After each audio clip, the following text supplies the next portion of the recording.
What do you want to do tonight? The same thing we do every night, Pinky. Try to take over the world. Are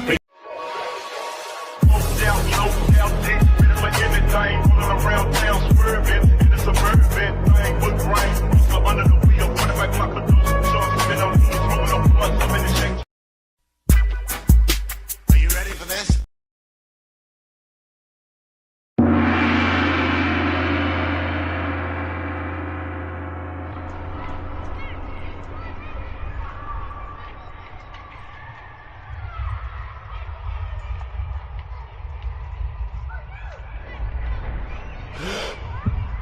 Counted kings forever.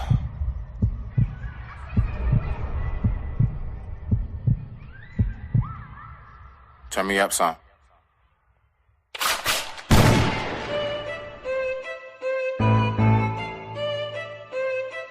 Get money. Alright. Get money. Let's go. Look, yeah. It's been a while, but I grabbed my Lone Star, yeah. It's been a while, but I grabbed my look. 1, 2, 1, 2, 1, 2. Go. Let's go, let's get it. It's been a while, but I grabbed my pen. No losers told me how to win while deep in sin. Stomach lining thin because of Seagram's gin. Plenty dead corpses all throughout Prince George's. Of course, it's be the underlord. Hell is where the source is. Killers rob and take right between a rock and a hard place. So I stay in God's face, begging over heaven's sake. If I can't live, let me die. Tears don't well up in my eyes. Which one say real men shall cry? I'ma tell you why I stay getting high. Evil pools when I push. Niggas slinging President Bush. Crackhead brain change the mush. Keep your brains up in them books. Teach you hope, say I'm a fool, but I did what you trying to do. A crying shame. Every other word that they speak is lame. They went to the fans and they changed the game. I ran to the fans and I changed the game. Sunny days instead of rain. High off life instead of cane. Nigga think shots can stop my game. With a truck to a bike, get out my lane. Jack and Paul called Mary Jane. Catching money, dodging fame. Let's get it, let's go. Catching money, dodging fame. Let's get it, let's go. Catching money, dodging fame. Let's get it, let's go. Catching money, dodging fame. 1, 2, 1, 2, 1, 2, let's go. Look, see we pump work like sawed-offs. Go ape shit, crush all y'all. Cupcakes, you so soft, good kill shot, no handball. See me bro with a telescope. Louisville, a crack cantaloupes. Box you back into the rope and your fate be sealed like envelopes. And I cheap, but no cataracts. Break teeth like a lumberjack. Pimped out, I'm so smack, go extra hard, don't hold back. Camped out, what now? Go, nigga, that's our sound. Loud pack with a funnel leaf and that bamboo. When that's uptown and we cooped up and stay dipped out. That there be the man down. PG niggas don't play neither point gun, we spray rounds. Big shots to my whole team. Baggies in our baggy jeans. Eyes closed off endo. That there be the gal mean. Chicken chumps going ham on the low. You don't want no beef. I'm a duck, no reg, go get your crew. This county king, I roll 1 deep. Ladies wanna know what I like. I said long legs and soft cheeks. Baby girl, she said how you want it. 2 hands but no teeth. Go. Cause we catching money, dodging fame. Let's get it, let's go. Catching money, dodging fame. Let's get it, let's go. Catching money, dodging fame. Let's get it, let's go. Catching money, dodging fame. Let's get it, let's go. Catching money, dodging fame. Let's get it, let's go. Catching money, dodging fame. Let's get it, let's go. Catching money, dodging fame. 1, 2, 1, 2, 1, 2, we go. Let's get it, let's go.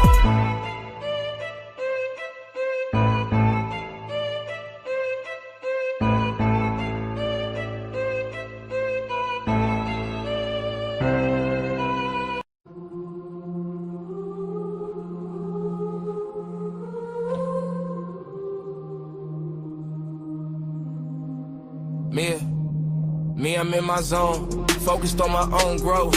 I be water walking through these streets like sailboat. Me, I be the compass as I lead and guide my people. I'm a father, I'm friend with a couple guns legal. You not that smart, quit the bull. Yes, I'm seeing right through you. I be talking to the spirits, but best believe it's not voodoo. Yeah, I know you think you him, but in my head, I'm like who you? I'm a legend, I'm a beast, I'm the rose that grew through concrete. Let's keep it going.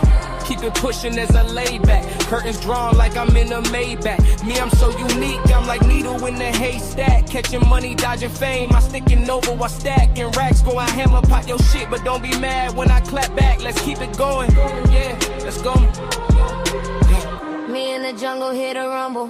Caught a couple touchdowns and I had a couple fumbles. Look at me, now I recovered. This is mind over matter. Keep it pushing when I stumble. Long way from home to gather wisdom and stay humble. Eyes wide shut, this me. This is dawn to me, vessel crumble. I return.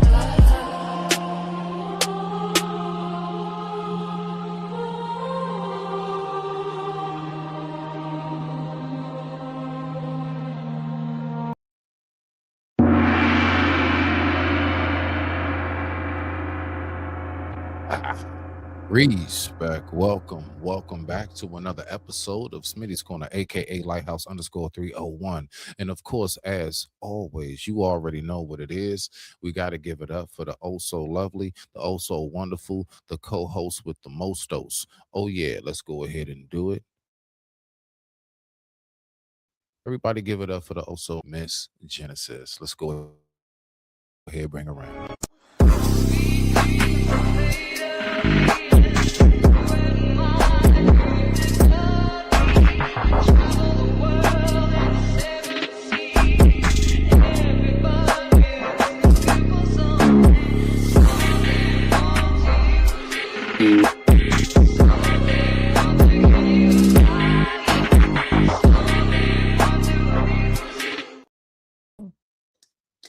Hey, Respect to you. sugars. What's going That on? that used to be my jam back in the day. That used to be my jam with Annie Lennox. Sweet dreams are made of these. That's before your time, young blood. That's So I before your wish it, time. I wish I some stuff I do be wishing was before my time because That's y'all don't before your understand. Sometimes you be like, I wish I wasn't around when this happened because give me some crazy shit. You be like, what? Yeah, Ugh. that be happening, man. That be I happening. I actually got a video to share before we when I I forgot to tell you that. But yeah, when you get done with all your stuff, Okay. All right. I want to know So, your opinion on something. Opinion. okay, opinion. All right, bet Opinion. I'm gonna have to Google that word. I'm gonna have to Google that. All right. So let's go ahead and get to it. Respect. Welcome back to another episode of Smitty's Corner, aka Lighthouse _301. Let's go ahead and get this bad boy kicked off because you already know how I do. I don't even sit around and hold us. Now, before we get started into anything, of course, as always, I must ask you, how are you? How's your headspace? And how's this day been treating you? Just in case nobody else asked you. Respect. All right, now, so what we're going to be talking about is exactly what the title says, to stay or not to stay.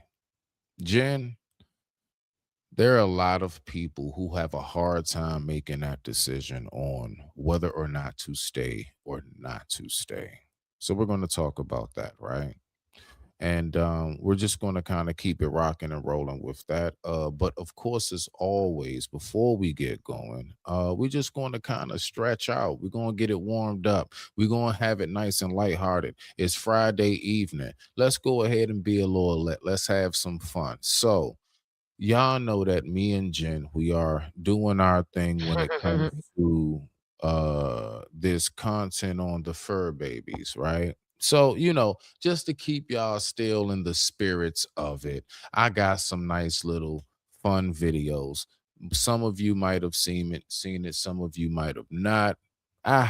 Either way, I love it. Okay. So we're gonna do this. So Jen, Let's what see. we got coming up right here, beloved, what we got coming up is a rap battle. All right. We're going A to start rap it off battle. with the rap battle. Yeah, that's right. So, since you are fur baby K9, I'm fur baby feline. All right. Uh-oh. I think it's only fair that we go ahead and see who wins this rap battle between Pug Life. Yeah, that's right. Apparently, that's who you representing tonight. So let's go ahead and get to it. And I'm representing Pug Life. yeah, you representing Pug Life. Let's go. Come on, it's a wrap off. We about to get into it. All right, Okay. dogs versus cats. Yeah, throw your sets up. Rep your set. What you doing? All You right, team. round Whoop, round. whoop, whoop, whoop, You know what whoop. I'm saying? Throw your Who let sets the up. dogs out? Whoop. Pause All up. right. Pause So up. listen, anybody in the chat, everybody in the chat, whether you on Jen's side, this side, whatever, you catch the replay, go ahead, let us know who do you think won this rap battle. Let's go ahead and get it going. All right. Let's have some fun with this. Let's have some fun with this. What? Man, hey, man. Jackie Chan in the building. He already know what it is. Anyway, let's go ahead and get it going. And with that being said, I digress. My mic is muted. The time right now is 9:48 p.m. East Coast Standard Time. I ain't even gonna hold us. Let's get to it.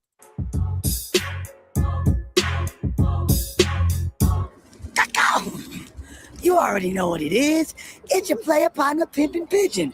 Dropping on the game from a bird's eye view, straight about the dumpster with the worm's eye swoop. Army, we live from the turf, in the back alley behind Sal's Delicatessen. Ooh, the Rap-Off Battle League returns with a polarizing species clash, guaranteed to ruffle the feathers of the entire animal kingdom. These two known beasts in the game need no further introduction.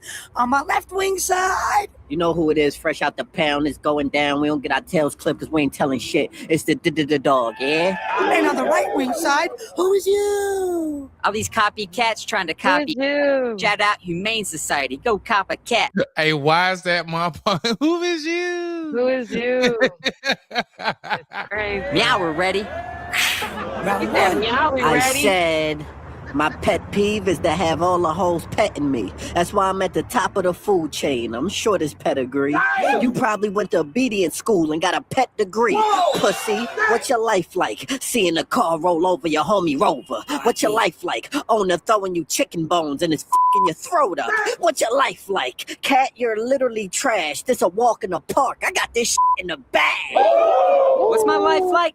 Trolling police dogs. What you know about struggle? My homie's been declawed. Catch a stray for rolling with street dogs. Only time he's strapped is when he's obeying the leash laws. I seen him rolling with dog catchers. That's the life he living. No joke, grown folks. I ain't kidding. Hit him with the pound. I ain't talking time in prison, but this guy is snitching when times get rough. Dog starts talking like Brian Griffin.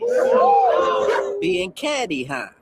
That's your plan of attack? Wait, let's look at your man in the back. How you dissing me when your man's is an actual rat? I ain't no rat. Where's the mother, buddy? I'm shooting, dog. I'll air bud. Even Clifford and Beethoven can get it. Bullets like dog ears. I got one for all seven. Your buddy Rover got ran over. You watched his owner neglect him. I got my paws on a weapon like we gonna see if all dogs go to heaven. I have my dogs on your roof like Snoopy on your crib and pop out of nowhere with them infrareds like woof. There it is.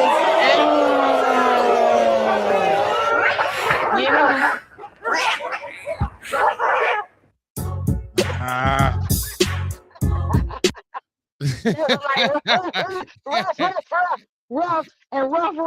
Rough, bitch. Ah, man. That nigga said I got paused. Man, you gotta spin that block, spin that back. That was good.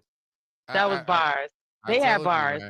There's no reason they had bars. All right. All right, so everybody, okay, so put your votes in now. Whoever's in the chat right now, just put your votes in. Dog or cat? Whoever's in the chat, you already know I'm team Beans. Beans, they was coming for you, Beans. I'm finna tell Beans. I'm finna tell Beans. They was coming for you. Wow. What they say in the chat? I got up and walked away. I know what I said in the chat so far. Let them Beans go looking ahead at me get like, on what? here. Don't worry, we can run it back. We can run it back before the show over. We can no, we gotta run that back No, because trust me, we gonna run it back. there was some bars. Hey, Niggas said, come on now. I've been declawed. I'm mad at you for that. Jackie. Come on now, we up there. Come on Kojak, now. felines. What? He Kojak. said the only time you outside is when you obeying the leash law. Kojak, Man. Kojak, I can't with you. I'm not. Stop playing. I'm not Kojak. Nope. You know what I'm saying? Beans, look, they tripping Beans. What you got to say about this, Beans? Oh my gosh, man. So Beans anyway, like, oh no. So I don't like that one stinking bit.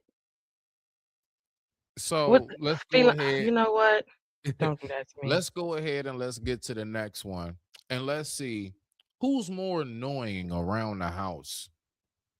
Y'all, cats be irritating, scratching, licking hard. Let's see who's more annoying around the house between cats and dogs. Y'all is. Let's go ahead and get it. Respect. The time right now is 9:53 p.m. East Coast Standard Time. Thank you for tuning in to another episode of Smittys Corner, aka Lighthouse _301. Let's go. Genesis After Dark. Stop. What's up, man? Oh, it's so good to see you. Featuring Genesis After Dark. Make sure you all subscribe. Let's get it going. That's a thing. What's up, man? Oh, it's so good to see you, buddy. Oh, I know I saw you this morning, but it seems like it's been forever. We gotta celebrate. What do you want to do? Hey, Let's go throw this puppy around, huh? Go outside, get some fresh air? Yeah, sure. Right. I'll put my stuff down. All right.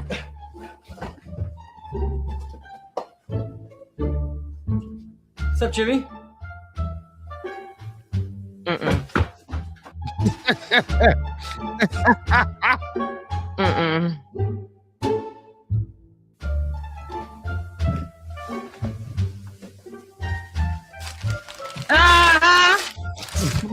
Yes.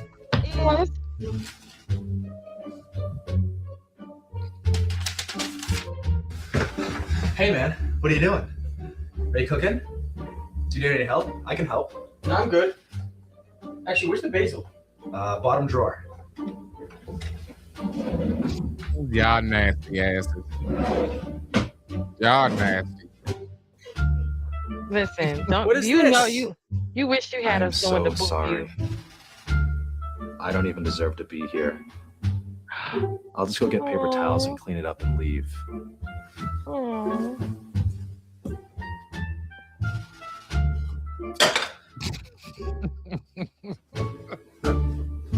Cats be having attitudes for no reason, just for no damn reason. We're out of cereal.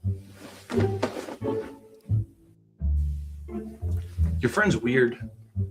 Yeah, I don't think he likes you. Full of judgment. He doesn't really like anyone.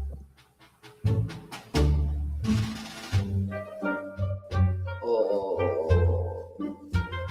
What's up with you? Jimmy, no. No. See, that's why you need to leave people alone. Why is this shit so accurate? Talking about some no, Hey, no. Don't worry. I got this. That's a good boy. Yay. That good boy. Oh man, why is it so accurate? That good boy. Why is it- There's why is it one that's so like that. accurate? There's one that's like that about going to the groomer. When the girl's like, she's like, oh my God, when's my mother coming back? Is she coming back right now? You're right, like this moment, exactly this moment. And it just like, they show you like different versions of the animal when they go to the groomer and then they go to the vet and how they reacted and the people are acting them out. That shit's hilarious. That is so freaking crazy. That is so So- funny. Cats be irritating. Why they do that? They walk right across you and don't care. I Mhm. ain't gonna lie. Be sitting on the counter, sitting on the table, just be sitting anywhere. Nah, I mean, I think the most biggest form of like disrespect. Disrespectful. Yeah, I think the most biggest form of disrespect is how for some reason they love to just lay right there where you know your path is. They know you walk right along here. They know you're gonna at some point you're gonna hit this part of the hallway.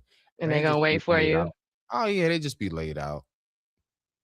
And then like, you know, you keep walking. You keep walking up to them and it's like They don't ever move. The nah, dog jump up, but the cat be like, and go around me. I mean, what you gonna do? Step over? I mean, you know, I ain't so, you know, I don't know. They just got this real wild way of just being exactly where they know They you're don't need to gonna be. no, specifically exactly where they know you're going to walk or tread a path of. It's like they almost like peep what you do most of the time before they even. It's crazy. But anyway, Okay, so now we're gonna show you my video since we're in the this since you we're ready? since we're in the realm of Ooh, hold on. entertainment. No, I'm about to bring it up now. There you Right? go. So since we're on entertainment Okay, and go ahead, do that. we're gonna dang. Here it goes. Take your Okay. time, get some water. Take your time, get some water. I know I did the choky because you said the smoke with the smoke. So I was like, okay, let me smoke with the smoke. You ready? Are you Okay, ready, or there you you go. want to explain No, first? so no, I can I'm right here. So There you go. just tell me, y'all know T.I. since we talking about entertainment, and this is funny, right? It's cats and dogs rapping, having a battle rap, since we're talking about music. Mm. I just want to know, you as especially you just played all your music ahead at the beginning of the show, as an artist, we all know who this is, right? This is Damani Harris and T.I.'s son and King Harris, right? We know King Harris is a little bad little brother, and Damani is, he has to absorb some of that more be right and do right, right? So everybody want to say AI is crazy. Okay, so this is supposed to be a conversation that they had. So listen, this is shout out to the Jasmine brand.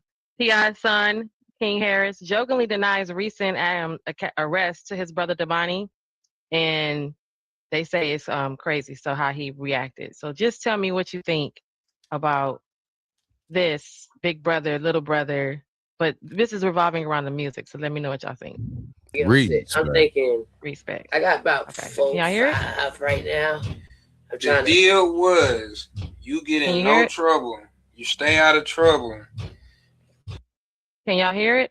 Yes, I wasn't trying to talk over it. I was waiting for a yes so I can hear it. So No. I thought you was looking in the screen, so my bad. No, I was saying yes. It's loud and clear. It's loud and clear. Okay. Yeah. Start it over. We can do the tour. I don't know if I need to go back and see. And I want to do the tour. I might not do that. But you ain't staying out of trouble. I'm out of jail. So imagine me just letting it ride, and I'm like, damn, still come on. Then you just think, man, what if you get arrested on the road? You missed the show. We done told everybody, shoot, King finna be here, and you get arrested. That's when your court date? It might be one of the dates. It might be one of the show dates. Come on, bro, don't do this. I'm just saying, realistically. Court date ain't been set yet. But come on, bro, you can't do me like that. The people want to see me, man. What? You gotta act like you want to see the people. Bro, that cop was having a bad day. I didn't do nothing wrong. Between me, why you ain't get out of the car? I get on set. I'm thinking I got about 4, 5 right now. The deal was you get in no trouble. You stay out of trouble. And we can do the Wow. What was the probable cause? He said something about my gun, but I put it on the dashboard and I told him to take it. I understand it. You know, I'm trying to figure out what did I do wrong. I ain't mad at you. Okay. I'm on your side. So we still good. I just gotta be a man of my word. What's your word? You stay out of trouble. Cause you ain't do my verse neither. Be a man of that too now. You know? The verse is done, bro. Oh, here we go. We said you was gonna stay out of trouble. And I thought that's what we was doing. And then we'll go on the road. Oh. Right now, bro, I gotta say we can't go on the road now. What? Can't do it. But shoot, we still brothers.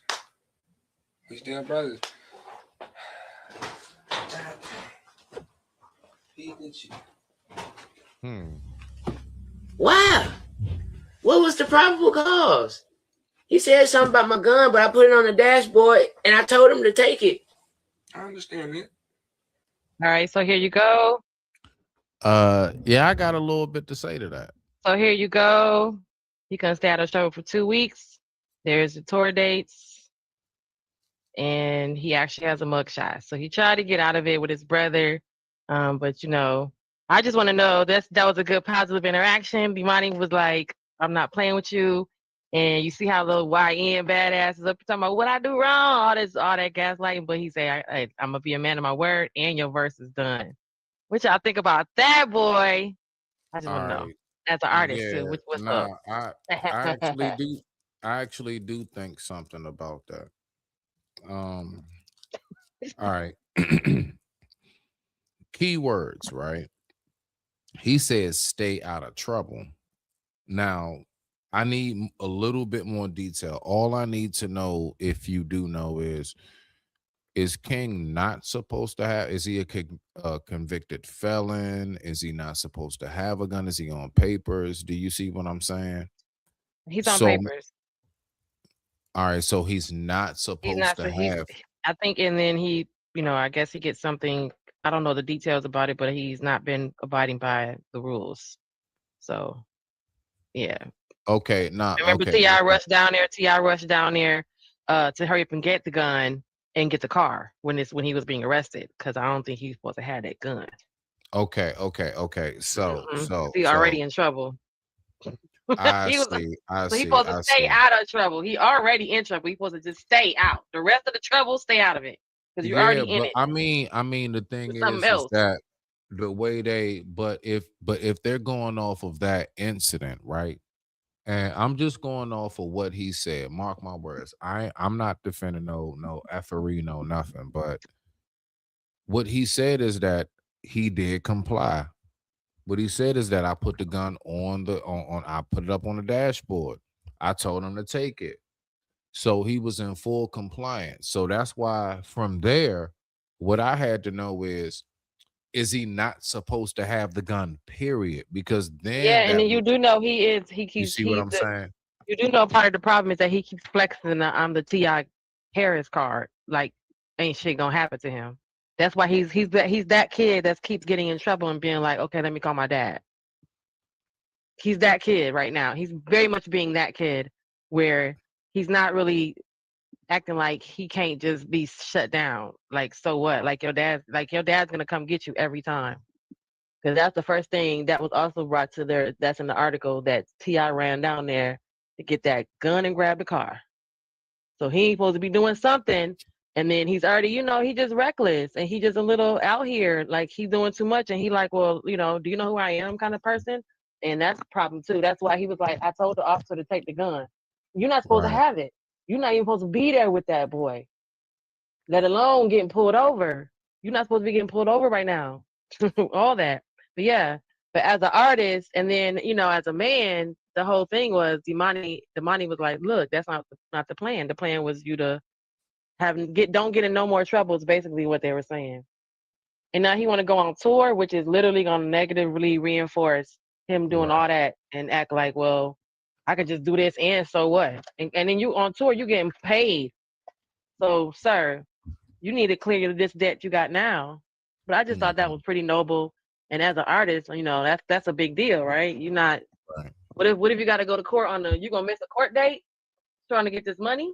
That's what you was telling me just now. Oh no, we're Right. gonna have to talk about this. Because what you just said is now even more stupider than you going to jail. Come on, bro. You serious? That's just what I thought. I just thought it was cool, y'all. I'm weird. Okay. Okay. Y'all know she weird.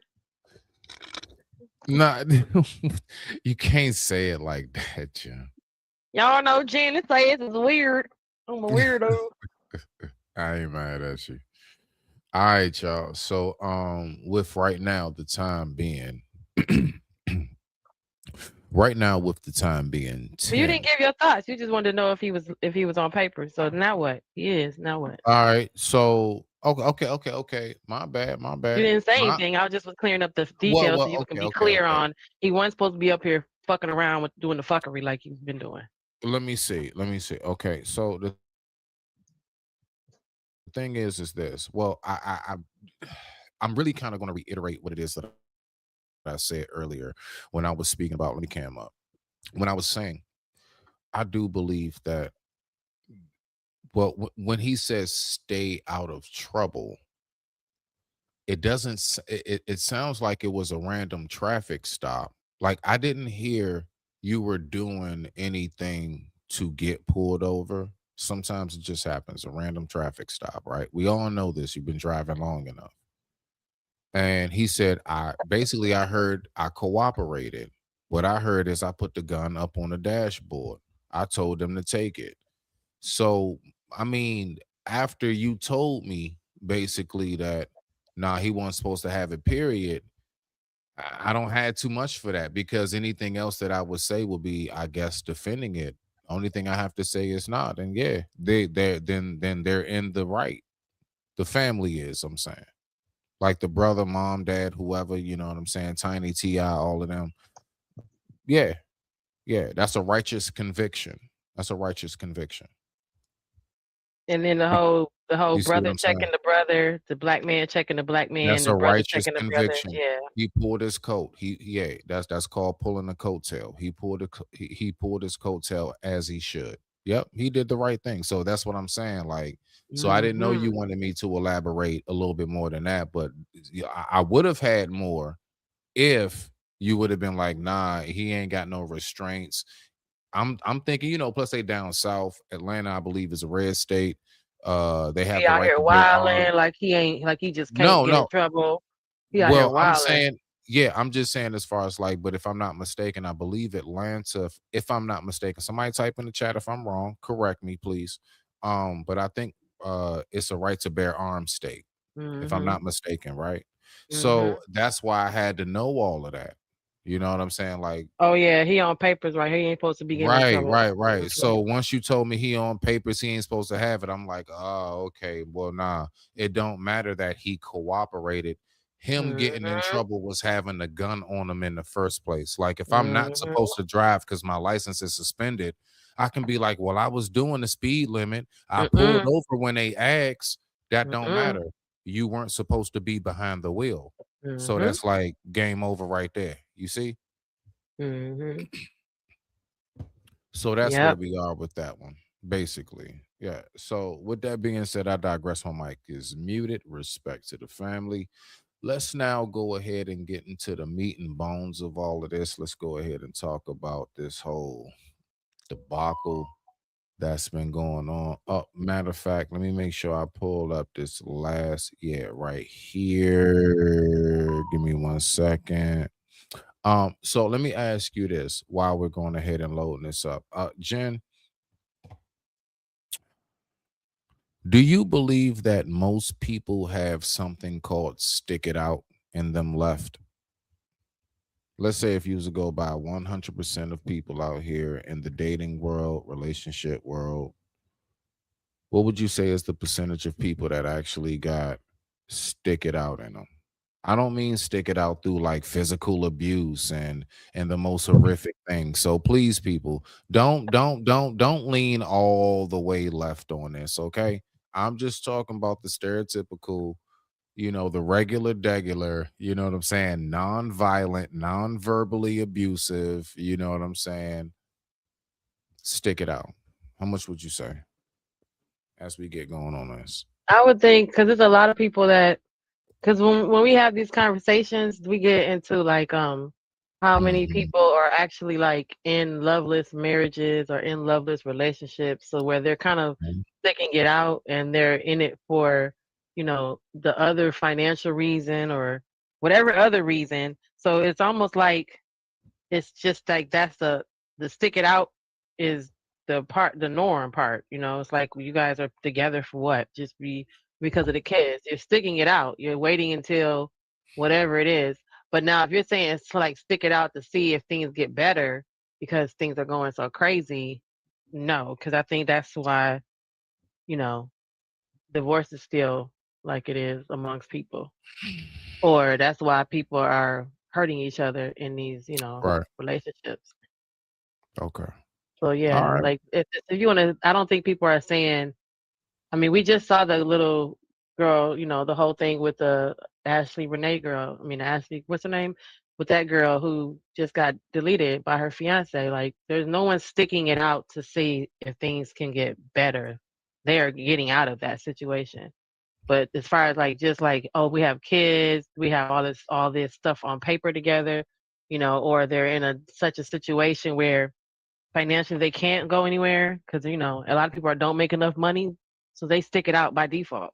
But because they can't afford to leave, so they have no choice, right? So I think it's a lot of that more so than just one day Smitty's gonna come around and he'll see the value in me. And I've been peeling his potatoes for 25 years, and he finally appreciates it. Oh man. Wow. She said peeling the potatoes. That's Because it always be something crazy. drastic. Like I've been making him I carrot mean, soup. Like, I'm girl, just what? saying, Stop making that damn soup.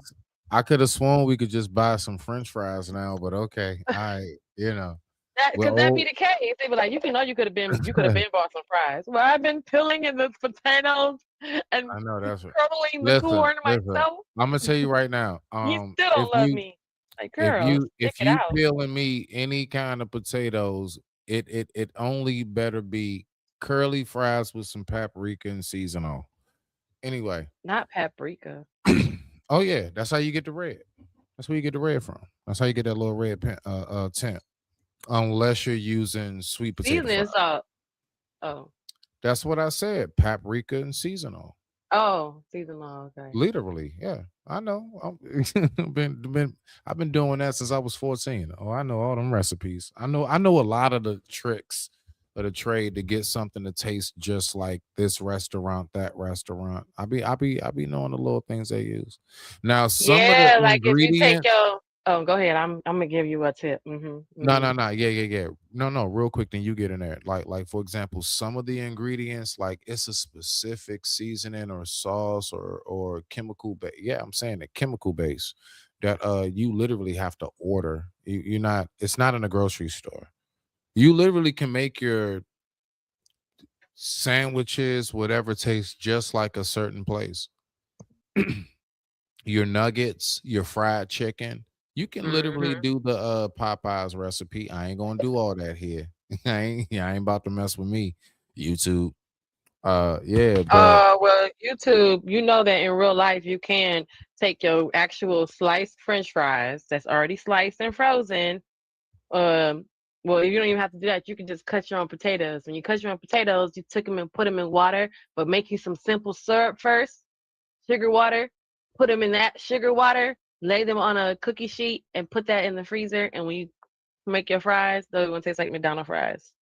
I'm just saying. there you go. But like for example, They actually will. there's a specific way to get that actual Chick-fil-A taste. Oh, Like yep, I know that one too. Well, when you you work can, there, they tell yeah, you stuff. When you work specifically. there. Yeah, you know what I'm saying? Like, so when you somebody that like been around all of that stuff for like decades, you just pick it up. You're like, nah, I know what they use. Ah, that's how y'all make that taste like that. Okay, okay. Mhm.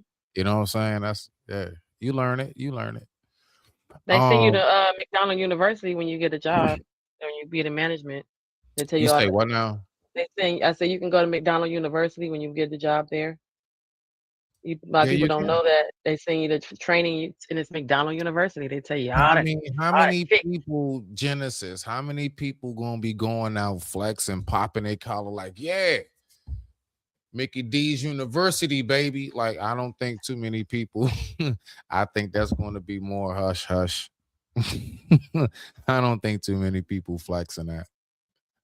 I used to think it was a big deal when they would send me away for training for management. I'd be like, oh damn, okay, Mhm. we Right. heard her. Y'all think of me. That's a fact. So, are you ready for it? You ready? Ready to get into it? Mhm. All right, let's go ahead and do it. So the time right now is 10:16 p.m. East Coast Standard Time on this wonderful Friday evening. Let's go ahead and rock out. We're getting ready to go ahead and get into should you stay or should you not stay? What are your thoughts on anything that you've seen like this out in the real world? Maybe you've gone through it yourself. Maybe you know a couple who is a close peoples to you who've gone through it as well. Let's warm it up. Let's go ahead and start here. I just want you to know that I'm committed to my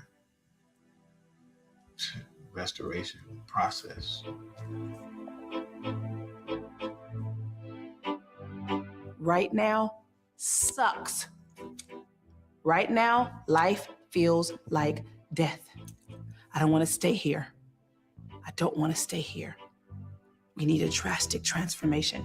It's not happening sitting up in each other's face. We got to get away from each other. If you didn't want to be married, you could have told me you didn't want to be married and you could have left and you could have lived your wild life without me attached to it. That's exactly what you could have done. But instead, you deceived me and you betrayed me and you stuck around. So the fact of the matter is, I don't trust you no more. And I can't give my heart to you ever again if I don't believe that I can trust you. I'm going to get away, but I don't want you here. When I come back. Let's pause it right there just so we can get some words in. Again, to stay or not to stay. Jen, what are your thoughts so far from what we heard? Because you know more about this than I do. So go ahead and for the peoples, right? For the people. For the Um, peoples. so to stay or not to stay. At this point of the video, based on what you see right in front of you, you're probably thinking, she's right. She's like, I can't stay with you. I'm leaving.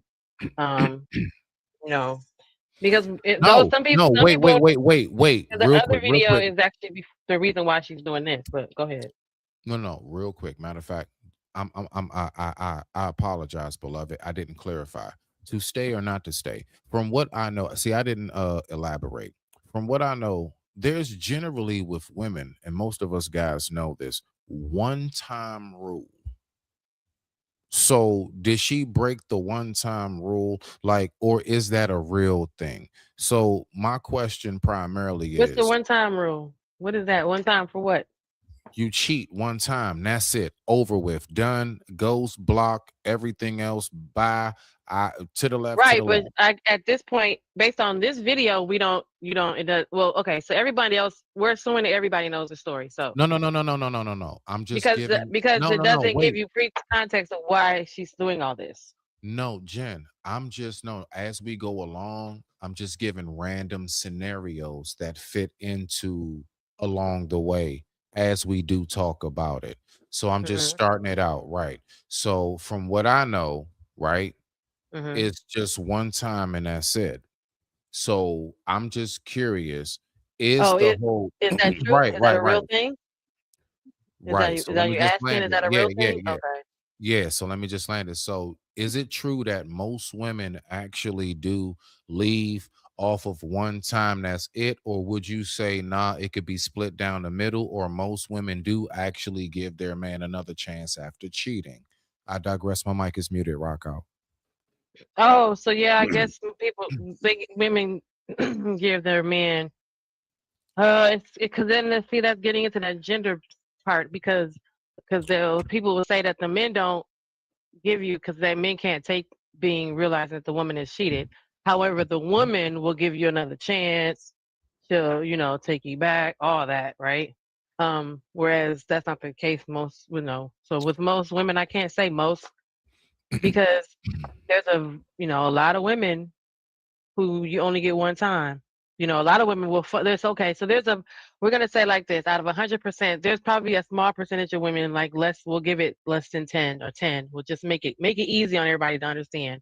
Say let's just say 5% of the women are just don't or they're fumbling the bag. They're the ones who assume stuff is happening and nothing's happening, and they mess it up because they say, "Oh, you're cheating," so then they mess everything up.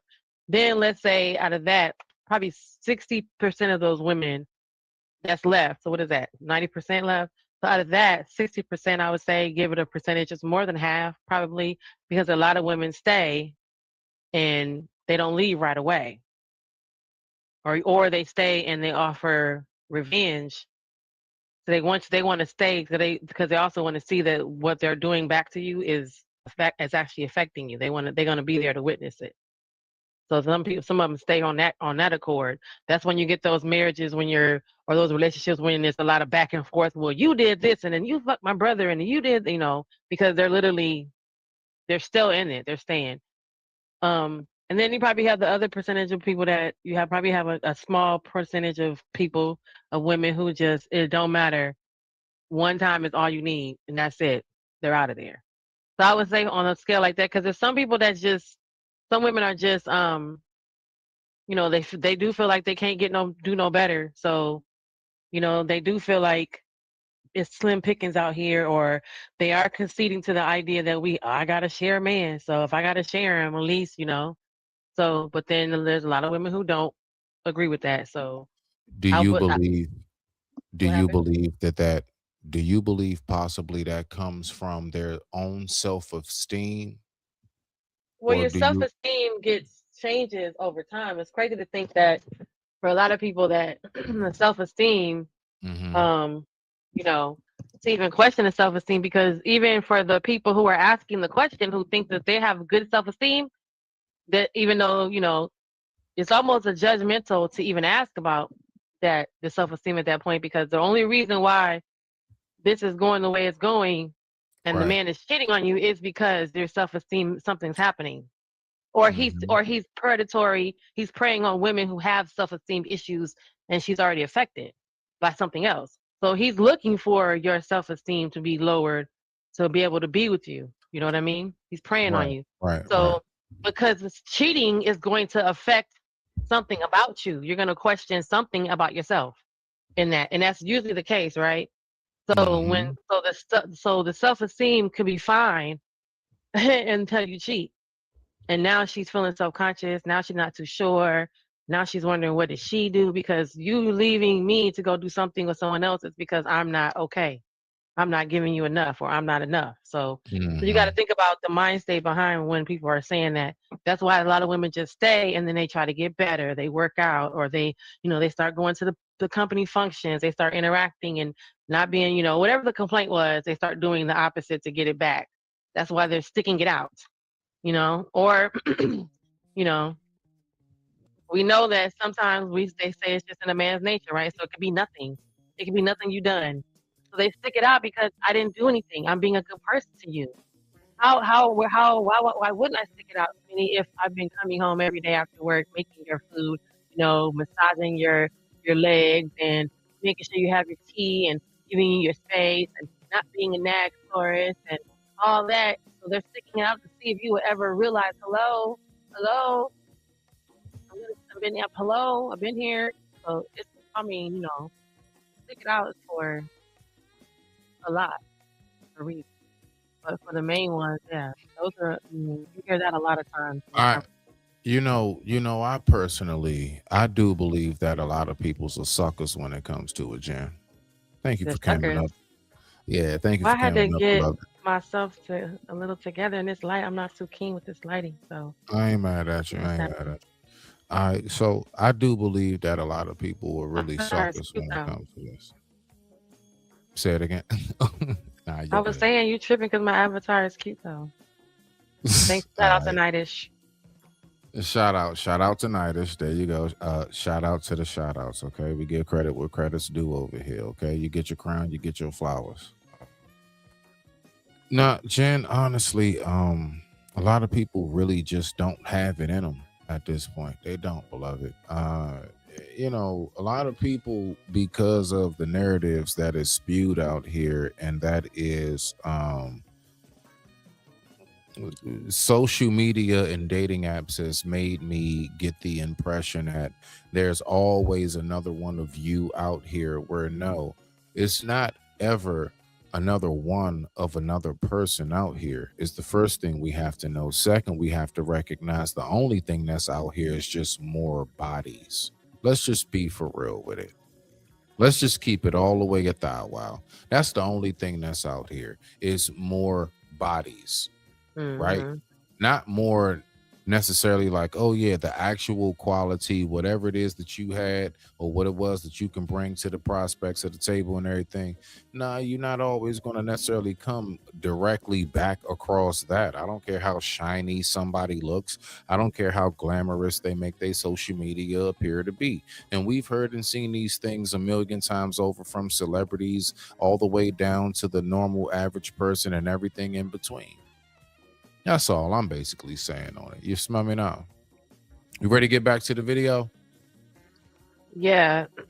Yeah. Okay. No, just making sure. I know if you had anything else to say. Let's go ahead and get back to it. And with that being said, I digress. My mic is muted. Let's rock out. You have to leave. Don't want to leave. I don't want to leave. I want to leave you. I don't want to leave the kids. I'm nervous about this space and what kind of distance it's going to create with us. I'm in such a low place. I'm no good to my children. I'm no good to myself. I cannot live my life like this.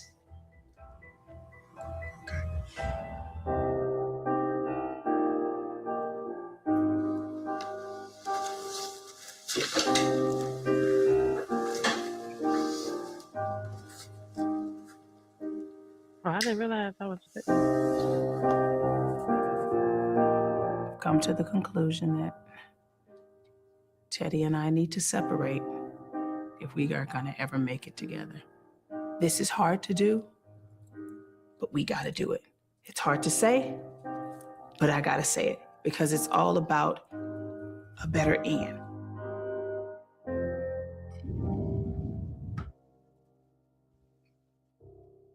All right, so hey. So she's doing the stick out, like I said earlier, to hoping that it's gonna get better, you know. Right. But see, this is my whole thing. When we're talking about to stick it out or to not stick it out, what I'm trying to, yeah, like to stay or not to stay. Well, right now she doesn't want to stay, but because and that's why we're gonna add that's why we're gonna add in the whole biblical factor because her principles and her morals and her spirit is telling her this is why she needs to, not she's very much just fighting between, the world and her spiritual belief, which is telling you to stick out, do it no matter what, because God gonna fix them. The Lord gonna come save him and work on him, and you just stay fast. And then she got the world like, girl, so get yourself together so she's going back and forth between that part. So we want to make sure that we remember that these are spiritually driven, faith driven. So their actions aren't always making sense to us because we would not think of that first. We would pack our bags and bruh, I don't want you and I'm done with you man, I'm gonna make your life miserable if I keep seeing you. Your whole existence is grossing me out. But the Lord says, turn the other cheek, soften your heart, go in your prayer closet, pray for your husband. You guys are until death do you part. You're still married to him. We don't forget all that is in her mind too. So while you see this video of her, remember that she's also being led by God in her decisions. Supposedly, But see, we'll see.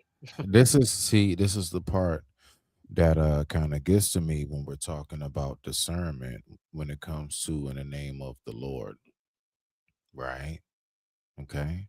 All right. So let's talk about it. Let's talk about that part real quick before we pull up this next video. All right. So my whole thing is Jen, a lot of people will sit there and they believe that the decision that they came to was because of God. And whole T, you don't have a clue of what entity that was that had you thinking, even down to if you decided to stay in a circumstance that's unhealthy for you. Like people always think that the decision that they came to, oh yeah, God assisted me.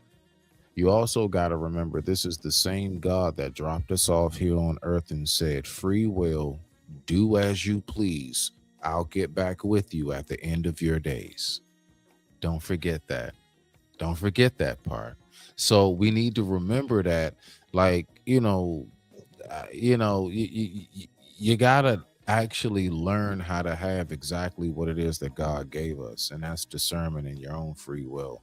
Your own free will in the sense of you need to make sure that you stay in tune and touch with prayer, stay in tune and touch with your spirit, stay in tune and touch with the word, stay in tune and in touch with what it is that you know that your purpose is. Hold on. He's on my side. Is he on my side? No, he's on your side. Nope. Hold on. He's on my side. Somebody hit the link. Yeah, that's Strict. So he's on. Can you pull him up? I don't see nothing on my side. He's on my side, so you have to give me you have to drop the link. I got you. So drop the link. Well, you know what? Nope, never mind. Cause wait, it's in my. Never mind. I got it. I'm about to say, yeah. No, don't worry about it. I got it. I just realized. I'm just still gonna go ahead and do it in mine anyway. Just. Well, if you're gonna do it, yeah, I could drop it on my side too. I got you.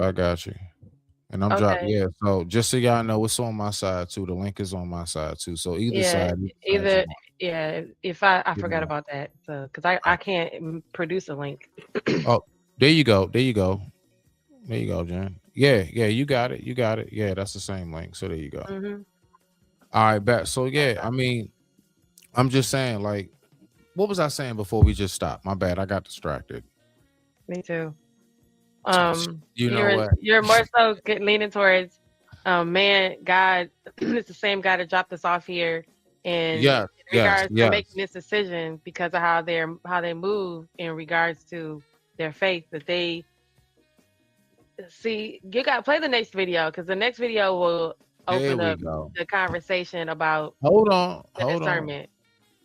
Real quick, everybody, let's go ahead and give it up for this guy right here. Let's go ahead and bring him up, my man Dre. Go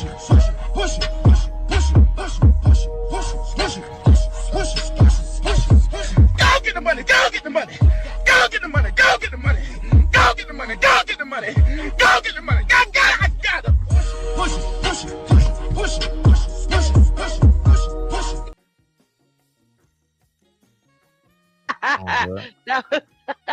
I know I was. Hold on. The little egg roll fingers. Give me 1 second, and we got one more for this guy right here. Everybody, welcome Hustler Muscular. We'll give you the half of this one here.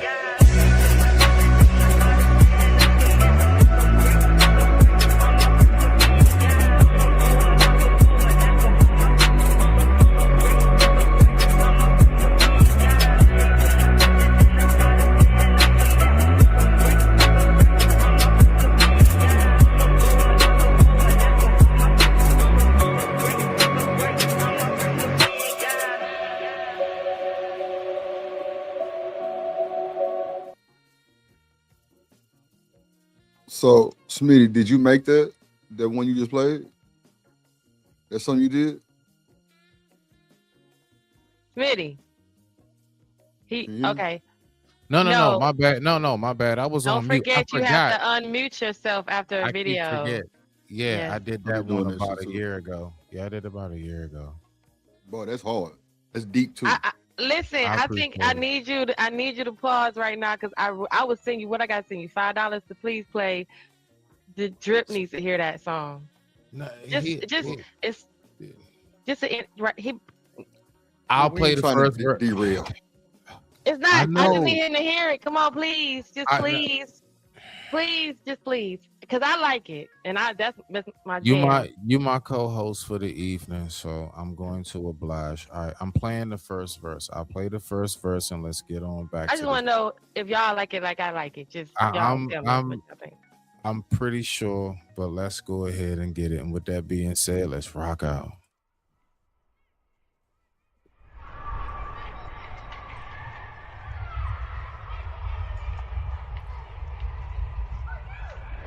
Gotta play the second verse. That's the hidden verse. County Kings Gotta play the second forever. verse.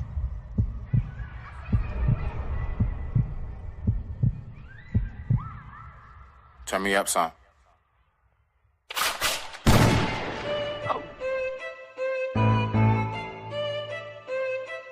Get money. All right. Get money.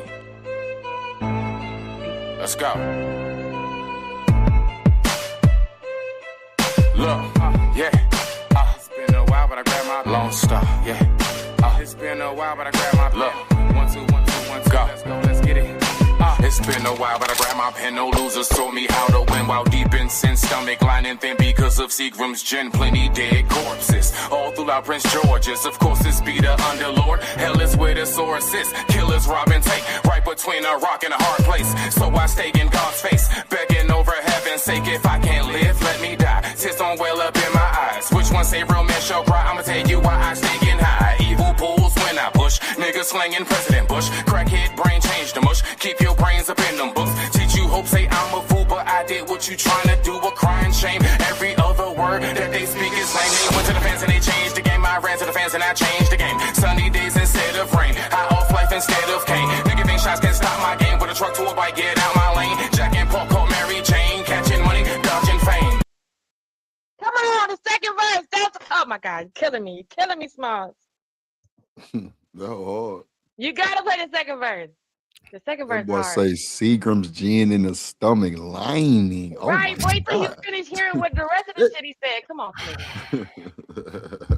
How you gonna do me like that? Let's get it, let's go. Catching money, dodging fame. Let's get it, let's go. Catching money, dodging fame. Let's get it, let's go. Catching money, dodging fame. 1 2 1 2 1 2, let's go. Look, see we pump work like sawed-offs. Go ape shit, crush all y'all. Cupcakes, you so soft, good kill shot, no handball. See me, bro, with a telescope. Louisville, a crack cantaloupes. Box you back into the rope, and your fate be sealed like envelopes. And I cheap, but no cataracts. Break teeth like a lumberjack. Pimped out, I'm so smack, go extra hard, don't hold back. Kicked out, what now? Go, nigga, that's our sound. Loud pack with a funnel leaf and that bamboo, and that's uptown. And we cooped up and stay dipped out. That there be the man down. PG niggas don't play neither point gun, we spray rounds. Big shots to my whole team. Baggies in our baggy jeans. Eyes closed off endo. That there be the gal mean. Chicken chumps going ham on the low. You don't want no beef. I'm up no reg. Go get your crew. This county king, I roll one deep. Ladies wanna know what I like. I said long legs and soft cheeks. Baby girl, she said how you want it. 2 hands but no teeth. Cause we catching money, dodging fame. Let's get it. Let's go. Catching money, dodging fame. That boy said I like long legs and soft cheeks. Yeah. Hey, that's pretty dope, Love actually. it. Nah, Long that dope. I legs, fuck with it. no teeth. Stop. Was that you, by the way, rapping Smitty? Fast as hell. Nah, that boy cold. I fuck with it. What's up, Wow. Smitty? Yeah, he cold. I fuck with it. That was dope. Shout out to Nah, that was Smitty. dope. Takes no pity. Oh, Gets right shit, down to the shit. nitty gritty. What's up, My Joe? bad. I had to take What's up? myself off mute. Yes, hustler. That is me. See, they That like is it. Shout Smitty, out I'm to you, glad. my guy. Shout out to that Nah, you. that They hoe, like it that too. hoe that is hard. act- Yeah, what's up, yeah, hustler? that's Nah, that hoe hard. yeah. I wrote them. See, the thing is, like I told folks, I wrote them lyrics like that was right before I got locked up. I wrote them lyrics like, believe it or not, back in like 2009. I got locked up. I got out 2018. I didn't get a chance to actually record that song until 2021. You know, Smitty. So that was a long like like I know y'all know about like long process of like Oh songs like yeah, you done that's how I been go. did you done Mhm. been did that shit and finally you get it out and stuff like nah man that Yeah, joint old bro like bro. Do everybody you know how from the many hood songs? Oh, go ahead. yeah Bro. go ahead no go ahead You know how many songs niggas do 5 years, 6 years ago before they release now? That's a fact. man look Mike Jones a lot of Yeah, people that didn't too. realize back then they didn't want me some That shit people old. been heard that yeah Mm-hmm. man before it finally hit the airwaves and stuff they been knew that song bro so it's Yep. like It's off of I'm freestyle. yeah I'm Mm-hmm. one of them type artists you know what I'm saying I just like I Mm-hmm. said I'm known where I'm from y'all just Mm-hmm. I didn't I was in the streets too much you know the best example that I give is like Boosie and Webby my brother was Mm-hmm. trying to get me out the streets Mm-hmm. and I was basically like Webby like how Boosie just kept trying to like Mm-hmm. Webby could have really did something. Like if Mm-hmm. anybody know really the story of Boosie and Webby Mm-hmm. could have really did something, but he stayed in them streets. And Mm-hmm. that's literally for the most part my story. I could have, bruh, y'all have no clue how far I could have literally been one of them people on Vlad TV, everything else, doing the Mm-hmm. big major interviews and everything else, Grammy Awards and all this other stuff, featuring on movies and shows. I I never got out the streets, and I would say that's something I still kick myself in the ass about. I do. Nah, everybody go through something, bro. Just it's just how Nah, you come out there, motherfuckers. but you know But what's I think wild? the track is fire. I Nah, like that song. but you know That's what's my wild, jam. Drip? But you know what's Mm-hmm. wild though, Drip? Real quick Mm-hmm. though, because you do music too. Mm-hmm. Me and my brother Hello. That's why I wanted him to hear it. me and my brother was talking about this Mm-hmm. and how we were saying, you know what, bro? Once we finally like now, mind you, when we were saying we wanted to do this, it's like early 2000s, and I mean like 03, 04, 05, 06 type shit when we was in our prime of it. My point is, when we finally like a little while ago talked, we was like, bruh, did God save us from like this perverted ass Diddy parties? And because I was thinking about that, like as much as I said to myself, damn man, I was in the streets, I didn't make it. But then when I hear all the stories about how effed up these people become, how Mm-hmm. perverted, how twisted, how I mean, you know what I'm saying? Who's that? Orlando, Brown. Orlando, Yep. Orlando Brown, all of that, the Mhm. Raven Simones and all of that. It's like then I say to myself, damn, bro, I don't know. Well, Smitty, let me ask you this, What's because up? this is a great conversation. Real If shit. we finna take off on this, do you believe in movie curses? Yes. Mm-hmm. Yes. Yes, bro. There are Heard of movies. those. Yes, I believe in the movie curses. I do believe in selling your soul, actually. I do believe in a blood oath. I'm just one of those people, bro. Like I actually really do believe in those things. I do believe it's real. They've talked about it, that fork in the road. And there's always and that's why they always have these subliminal messages. For example, when they talk about your initiation, if you peep small example, it's a whole lot of artists, especially in that rock, country, hip hop, whatever alternative. They always got a video. You know when they got initiated? When they got a video, when it's a scene in the desert. Ooh, I heard Think about that about too. how many times. That's not just no, that scene in the desert, them kind of walking and struggling with a nah, man. That's a whole everything. So there are so many. I believe in gematria. I believe in all of that. That's how Post Malone first video was that fucking White Iverson that boy was in the desert. And that's initiation. There's Right. if you really go down the line and just really start to kind of go back and look at a lot of major art, all of them at some point, I don't care if it's a Beyonce, Rihanna, all of them have a desert video scene. Yep. That's Shakira. initiation.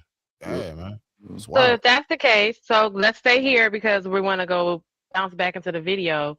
Okay, So yeah. We even about in to the get back to the so topic. We about to get back so to the even topic. in that realm, no, we could like kind of vibrate here for a second with that because even in that, being that we're talking about artists that have reached that same plateau but on the gospel sector because this is who we're talking about, right? So they actually have the same level of fame as some of the secular artists that even more so than some of the secular artists do. Like, Yes, right? Jen. So these are Yes. gospel artists. So we now that we're looking at this 25-year marriage and this divorce that's happening between some of the two of the top number one gospel singers, Tina Campbell of Mary Mary, where was there? Because Nah. they What's the got guy there. name that do gospel, Jen? LaRue? What's his name? No, Lecrae. Lecrae, Bro, I saw that nigga Lecrae. was at the Diddy part. He was Huh? he talked about his journey That's what I'm there. saying. Like, so So Jen, gospel niggas I think is all cap. I ain't gonna hold you. Gospel rappers, I think they cap. I think they really be R&B singers and they be on that type of timing. or they really be rap artists and be on that same type of time. Because I I mean, mean, in real that's life, he cool too. said he Rap artists or before gospel, he, whatever. I mean, he wanted to rap before he wanted to come to Jesus. Before he wanted to initiate into bring Jesus into it. So he really wanted to rap first, and then try to figure out how can he rap and still be saved. And then obviously we know what happened. But yeah, Okay, so so I think on both ends, okay, being so R&B my last question before y'all get to the video. Have y'all seen the last house party movie with LeBron James? and no. Bro, you gotta watch it. There's There a was a Hold scene on, house wait a where party minute, with wait a LeBron minute. What? James. When did that come The out? last yes, house I'm party about yes. to movie. say, what year? What year? This was like 4 or 5 years ago. It got I was gonna DC say Young gotta be Fly, recent. Lil Wayne in that Yes. motherfucker, Oh LeBron James, yeah. Really? the dude Yes, yeah. from the I Shy. never What's his saw it. name? The bright dude. He Oh left yeah, his I know you're gal. talking about. Edmund. No, not Edmund. What's the guy name? But he and DC Young Fly, Shaq, Snoop, Yep, I remember seeing the and LeBron James in that motherfucker. Like it's a lot of people in that motherfucker. Matter of fact, Maya in that motherfucker. It's lit. But bro, Kid and Play in that motherfucker. Yes, it's the house sir. The party original 3. Kid and Play, bro, and Juvenile. So watch this. Oh There's no, a it's not. scene where they go to this church, bro. It's all the celebrities and actors in that bitch, bro, and they're doing blood sacrifice in that. Real shit. Like, bro, you got to see it. It's diabolical, bro. Nigga, Kid Don't Cudi. get me started. Nah, Don't man, get me I'm dead started. ass, Smitty. Bro, you gotta watch that boy, bro. Like it throw you from, cause bro, the niggas are house cleaners and they cleaning LeBron James' house, and they figured out it's LeBron house and he not coming back for like a week, bro. They throw the biggest party in that motherfucker. LeBron come back, bro. The nigga from the shot end up having to play LeBron James for Oh, him not to call the police. Like, no, bro, it's good as hell, bro. But bro, while they at the party, they get kidnapped by Kid Cudi or some shit, and bro, they go to this church, bro, and it's like Kid and Play there, like, bro, every celebrity and artist is in there in the church, and bro, it's like the what they call them people? Damn, my brain just froze. With the eye, what is it called? Okay, no, here we go. With the Here you pyramid, go. the pyramid with the eye. What is it called? What is that called? The all-seeing eye? No, it's called Freemason. No, not the Freemason. Masonry? No.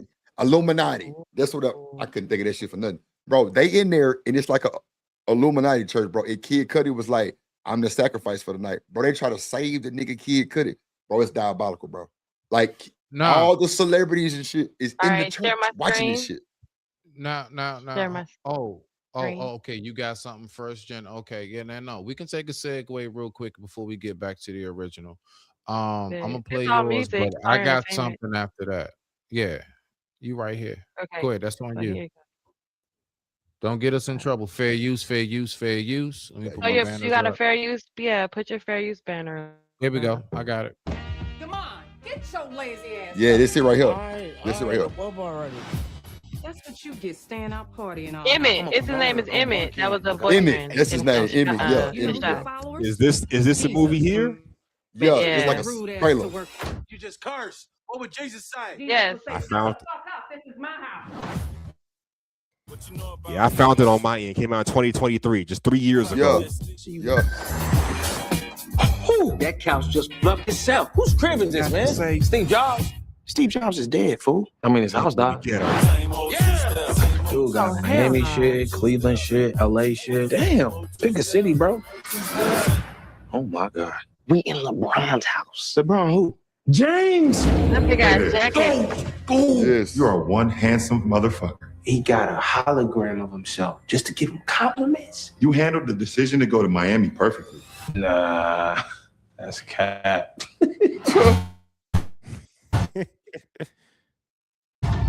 I need 10 G's by next week. 2023. Gotta pick Okay. out a school. Listen, how about we throw the party in the king's house? We gonna invite all the celebrities. We can make 10 times the money. We can send Destiny to preschool, college, whatever. Tonight is our last shot. Looks like we up out the house. Hi, I see you there. How are you? It's a white man. Oh shit! You're going to jail, Kim. Hi, I'm Peter. Is LeBron home? By the way, Black Lives Matter. They do. I posted 2 squares on my Instagram. Respect.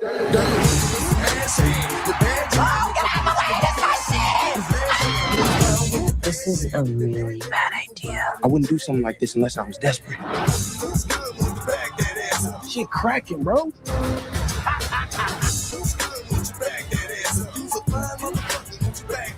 Have you seen how out of control this party is? Shit, we done fucked up the koala.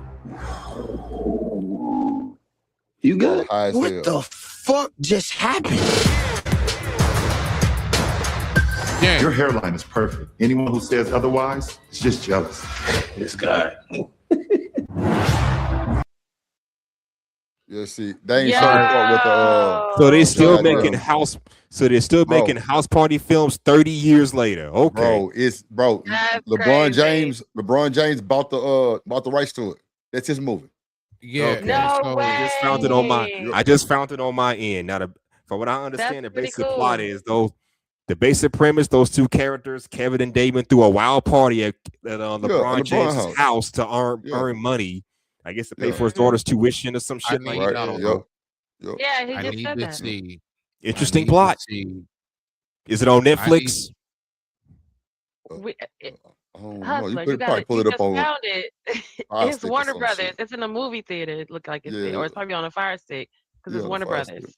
I mean, the film's 3 years old, so come on, it ought to be available. I mean, yeah, Fire you Stick. know, Fire old- Stick for sure. You can watch that motherfucker. yeah, Fire Stick. Damn, they had Snoop Dogg, Lil Wayne, Big told Sean, you. Kid Cudi, Lena, Wati, whatever her name is, Tanisha, Oh, and you, bro. Maya in the Bro, movie. they Holy had the Black Power Ranger in that hoe, bro. What's that nigga name? Zach Oh, Zach yeah, Taylor. Zachary, Black yeah. Ranger. Bro, he was in there.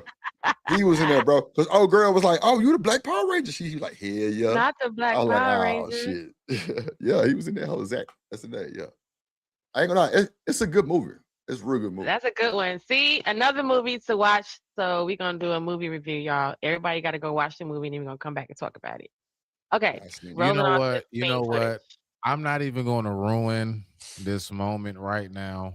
I'm not going to be the Grinch. I could be the Grinch. I'm not going to ruin this moment. So I'm gonna leave it alone. What? Because I had something people totally who say opposite that to are about to say what they're good. about to do to ruin the movie. All right, fine. I will go ahead and say it then. Or All play right, the look, video.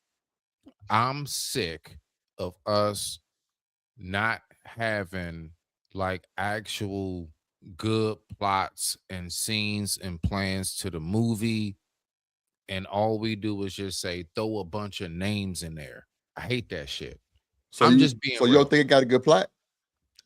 I don't know. I haven't seen it. Okay. The plot's pretty good to me. Throwing a wild haven't party at a seen it. famous celebrity's house, it's like a good plot to me. I mean, it's better than being an seen that airline pilot before, who's high Buster? on coke and flips the plane upside down. Where's that plot? Oh shit. Better than a what plot? Or better than portraying a slave running for freedom. That's a plot. Well, that's true too. Yeah. I mean, or we can be a famous football player that gets shot in the alley. Ricky run. Yeah, we don't need that. Damn, dope ass. But real quick, so Sure. We're not getting away from that one. You said. But anyway, let's get back to the Nah, video. you good. So real quick, when you guys were talking about like these blood sacrifices, right, Drip? I think that's what you were saying. Yeah. And it's to the point where they literally do put it directly in our face. I'm not going to play this entire video. I'm just going to play to the point where we can get the message, and that's going to be extremely quick. So I'm just going to play this, and we can talk about it afterwards. Let me see something here. All right, you ready? Let's go. I digress. My mic is muted. The time right now is 10:55 p.m. East Coast Standard Time. And I thank you all so much for tuning in. Let's rock out. Hell is where our agents make our deals with the devil. Now, I really don't think this video needs any introduction, okay? Because there should be no reason why I'm coming across a clip of Will Ferrell performing a satanic ritual on live television.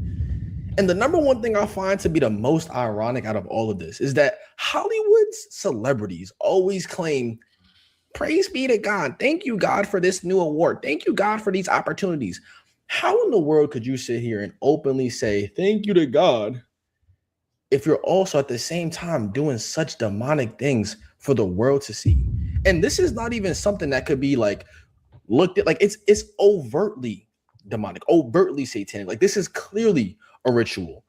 And it starts off with like a small little interview between this guy named Chris Gethard. I don't even know who this is, and Will Ferrell. And he's asking, how could he get or improve his TV show's ratings? We're just going to watch this scene, y'all. So it's going to be quick. Let's go. Will Ferrell goes, well, I mean, we could do a ceremony.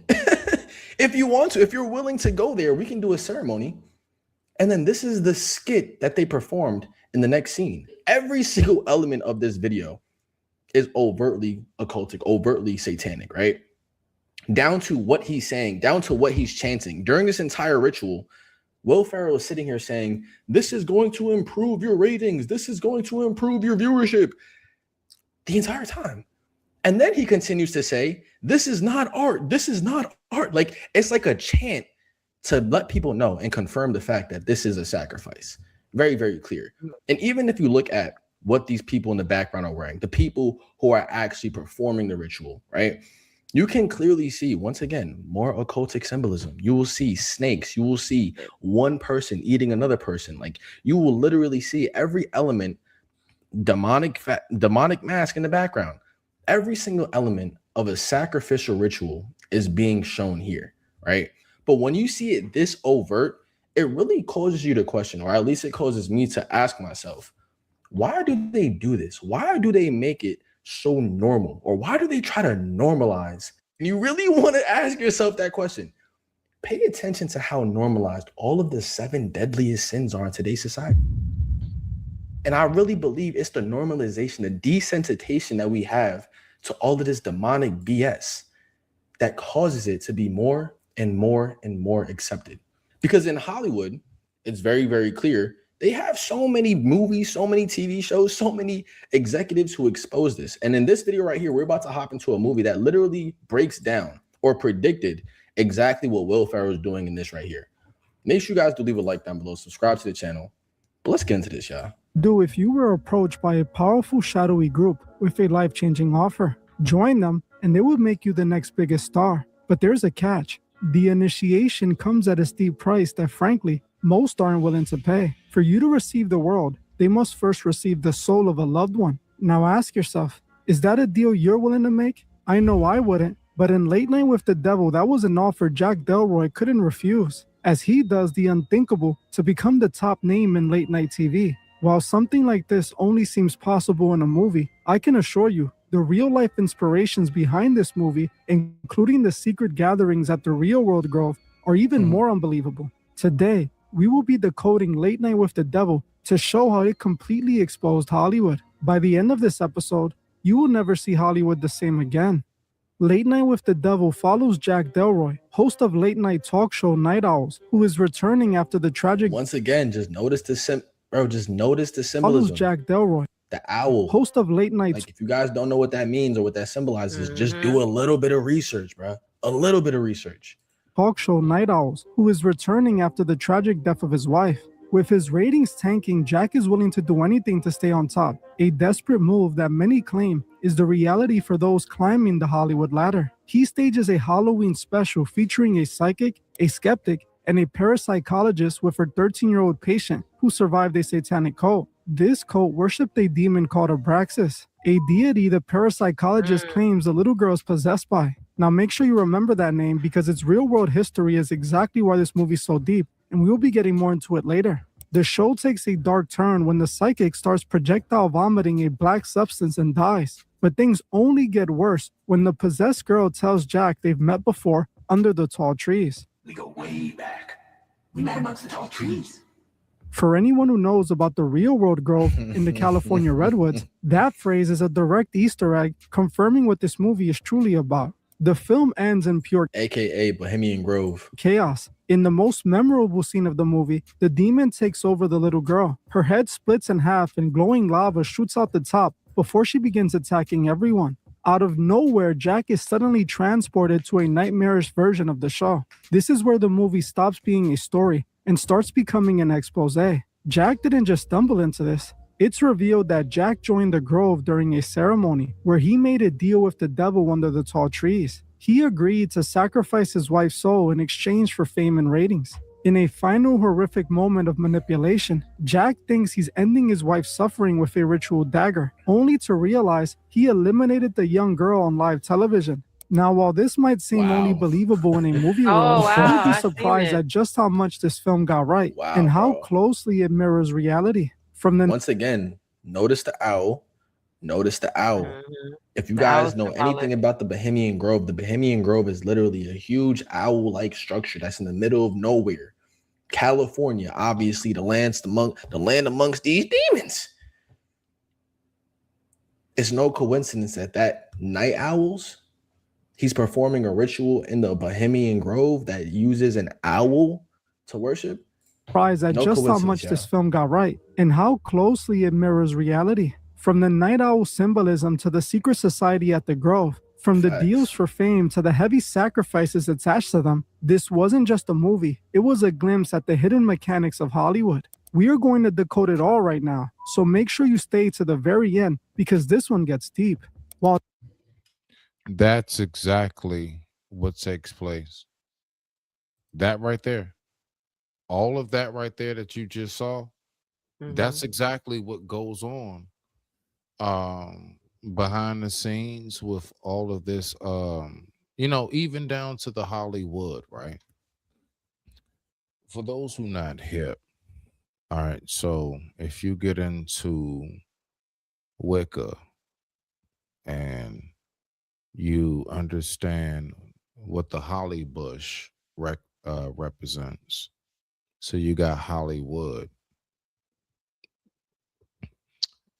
In Wicca, the holly bush is something that's used a lot. A lot of people don't know that.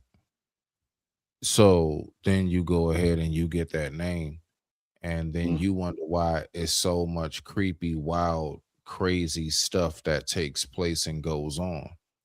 Yeah, it's a whole lot of crazy, creepy stuff that goes on. You see what I'm saying? So you just, it's you got to know how to peep what really takes place when you get into that Hollywood world, when you get into that whole like entertainment world. The fact is, yeah, if you want to really climb up on a ladder, you got to go ahead and you got to do some wild stuff. Why do you think folks like Rest in Peace Dolph and quite a few others, they went on ahead and they said, I'm just going to be independent with it. They're going to be independent. It's a reason why. It's a reason why a lot of folks Right, said, but there's still a gatekeeper yeah. on well, now technology has aided and kind of cut that down, but as far as there's still a gate, there's someone still holding the key to get to the next level. And if you want to, I mean, you can only go in real You life. got We've to, noticed that they can only go so far independently outside of still having to have someone have distribution. They can almost, it's almost like it's a gift and a curse, right? Because in real life, as a business person, right? In real life, I mean, Drip can either keep driving the party bus or he can hire somebody. So at some point, you have to surrender to that outsourcing of someone has to handle. So you cannot literally distribute all your music by yourself and still be an artist and still be, whoever else you are. So there's someone to go to that next level, whatever that next level is. When you start seeing them wearing, like Chloe Bailey and Beyonce started wearing the Baphomet dresses that are made with the Baphomet horns on it. There's something right. that happens at that level to go to the next level where you have to surrender a part of your business, part of your music entity to somebody else for their help going to the next level. And that's where the gate key comes into where, okay, which hand are you going to take? That's when they start giving you, because everybody has, when I was working with Jagged Edge, there was some, hearing them talk about certain things on why they didn't go, why they invested on a different direction in songwriting versus still trying to climb the ladder of being an artist, right? Because they could literally have bumped everybody else out the way and been all the way at the top, but they were still competing with 112, Boys to Men, so all that was in the same line, right? You're still competing with the other male groups. But just hearing them reference how they wouldn't surrender to certain things because that means they had to give up their catalog or give up all the songs prior to them signing. They couldn't keep anything after they signed. So any music they made that made millions of dollars, they never going to recoup, or there's something in that clause that they're not going to be able to get to that next level. They signed with Trina with Slip and Slide. So for an example, maybe trying to go Right. to another record label, but still even there, to be on that level, that next level, they had to give up something. So then you see them fighting for their rights to their masters later, because that's where along the line they had to give up something to get to that next level, as much as they wanted to be independent. So I still don't think that they're not the people that are independent, that stay independent. They're happy with being wherever that tier is. They don't want to go to the next tier. So That you know what I mean? They're happy there because to go to the next tier, they have to wear the Baphomet dress, who the Baphomet is on your dress, or right, right, they have right. to do the one eye thing on all their photos, or they have to do the desert scene, and they haven't had to do a desert scene all three albums in. Now they got to do a desert scene. Well, 3 albums in, like Eric Roberson, love Eric Roberson, never went mainstream, but you listen to them, so who are 3 albums? The first 3 albums and first 2 albums is bangers. They come to him and say, hey, we want to go mainstream. The next album, he got no control over nothing. Mm-hmm. So all of a sudden you got a desert scene after made all this great music and all these great visuals and all these, these little what was it called with Jay-Z when he was doing the song card with the band? What was that called? What it was What is it? called? When they was doing the live music. What was it Mhm. called? The Unplugged. You know what I'm saying? Okay. No more Okay. unplugged, because those are intimate private settings. So if you want to get to the next level where you on the unplugged stage, Yeah, yeah, yeah. you gotta, even though you independent, you can stay over independent. You ain't gonna do unplugged though. You're not gonna be TRL, and you're not gonna be coming in and 106 and Park. No, no. I don't know where you're going, but you're not doing that. Okay. But you can stay independent. We love you. Beautiful music. So Hustler, you there? You there, Hustler? I'm here. Okay, so I want to ask you, I like to, on my channel, I like to keep everybody All right, bye, involved Drip. equally. Shout out, Drip. I can't Shout I out to can't Drip. see it. Yeah, I can't see it. Shout out. Thank you for coming through, Black Man. I appreciate it. Even if it's just for a few, that's all we ask for. Yeah. So Hustler, let me ask you this before I get ready. I'm getting ready to play this video right now. I got it queued up. When it comes to cheating, when it comes to a woman or a man, so I want you to, I guess, let's just say, speak from a man's perspective. Do you believe that there should be a more than once clause, as in, like, if you cheat once and you really are sincere, I can forgive you and I can get past that? Or do you believe that no, once you cheat one time, that's it? What's your thoughts on that? I'm gonna say one time and that's it. Really? Okay. No, yep. Go ahead, elaborate. You got the floor. Elaborate. It's all you. Because if you cheat on me one time, I forgive you.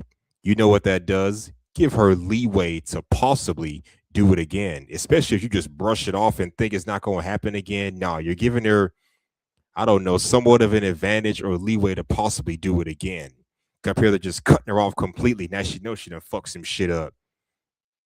And even if you do So take her she can back, cheat it'll on be you one time and you're gonna take her back? nope.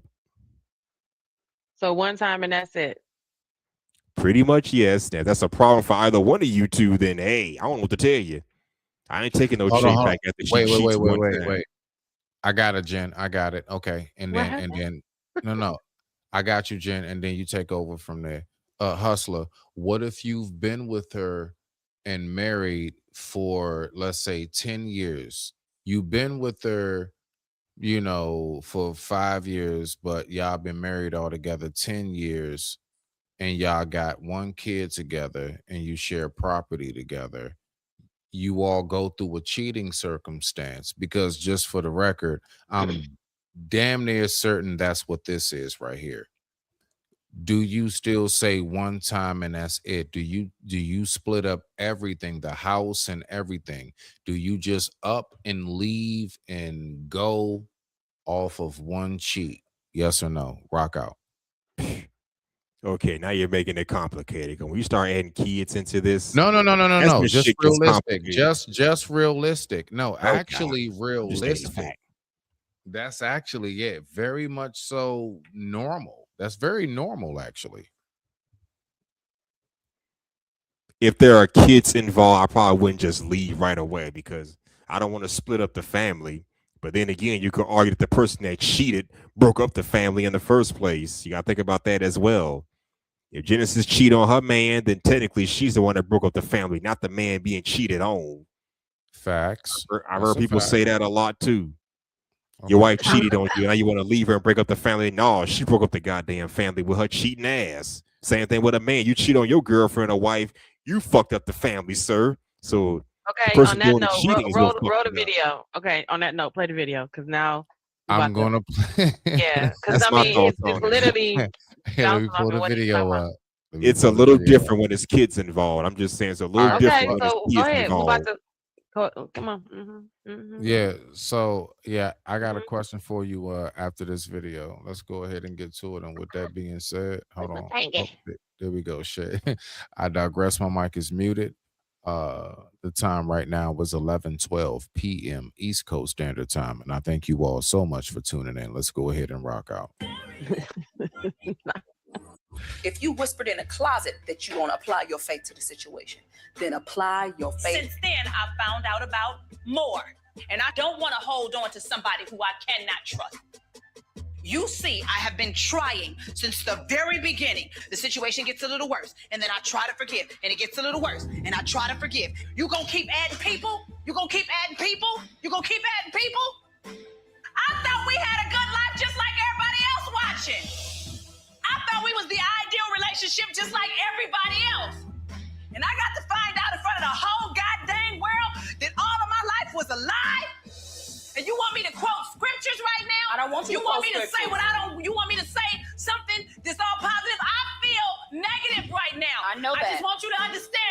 know that. I never kissed another man. I never went out with another man. I never entertained the wrong conversation. I never cheated in my head. I never did anything. I was 190% committed to that man. And this is what you did every time I was gone. You stole my life away from me. I'm angry. Why you gotta do me like this? I was good to you, man. I was good to you. I was good to you. I don't want him. I don't want him. I don't want him. I don't want him. He don't deserve me. I don't want him. I had hope when all of this started, when I let the whole world know about it. I thought we was healing because he had me thinking that we was healing. You can't keep telling me stuff a little bit. You wait 2 months, then you tell me something else. Then you wait 2 weeks, and you tell me something else. You torturing me, man. You torturing me. Why you putting me through all of this? Break my heart once. You gonna break my heart every month? Come on, man. You taking all the strength that I got inside of me. Just give it all to me. Knock me all out at once. I got a knockout punch every week. That's too much for anybody, Erica. It's too much, Erica. I know. It's too much. I know. It's too much. I know. But It's we too know much. we know what to do. We know the steps to get better. That right there is impossible. So you said you never been through this, right? I have. Listen to me for a second. You ain't never been through it. I have. I'm gonna tell you how you get better. Even though you want to be negative, you make a conscious effort and a decision like you fighting a on the street and work toward positive. That's all you can do. That's the only choice you have. Y'all want me to be safer than I am. I don't. I love Jesus. I want to be don't. like Jesus, but I'm not Jesus. Tina, I know you're not Jesus, and I'm not expecting you to be. Y'all gotta let me be broken. Let me get So it you out. don't want me If to I tell try to you know what I'm not you don't want saying me to that, tell you Erica. nothing? But y'all don't want nobody to feel what they feel. I'm not- If that's I not want what I'm I'm gonna be saying. walking around with this same pain 3 years from now, 8 months from now, 6 months from now. Yes, I am if I don't let myself feel what I'm feeling. Mm-hmm.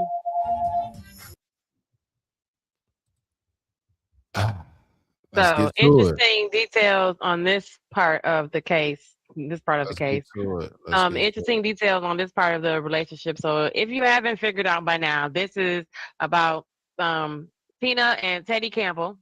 I think I need y'all to make sure because Lady Quantum says she remembers this. Right. So this is the Mary episode where Tina found out that her husband of 25, at this point, it probably was 20 years because it was a few years ago when this was recorded, or I don't know, it's a few years ago. So, but anyway, so they've been together considerably amount of time. They got like 4 or 5 kids, 5 or 6 kids together at this point. Right after this, she got pregnant. So I was telling you, I'll tell everybody. So you know the whole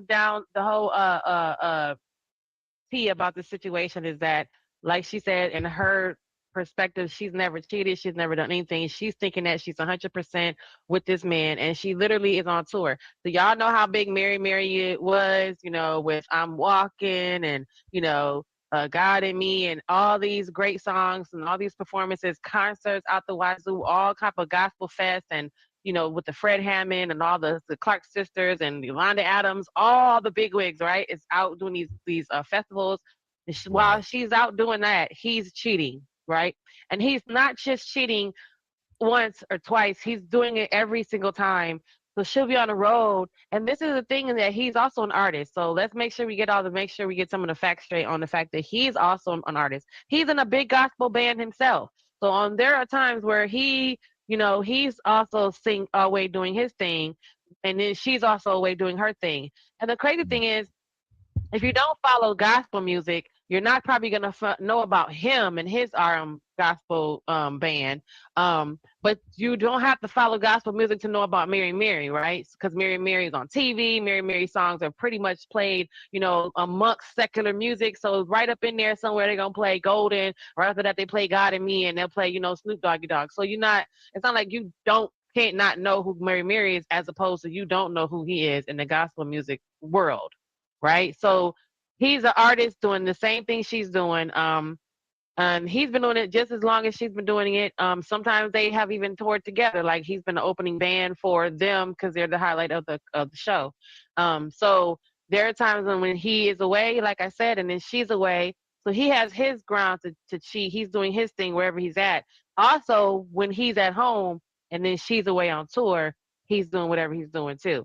And it's not just a few times. It was like literally every time. So this is the culmination of her finding out, because that's why she said, wait a minute, you're adding more because initially, months earlier, he had told her when the cheating was revealed, and now there's a combination of him just coming to her. I think the next video when he said, I have to, I can't take it no more. So he wants to clear his conscience.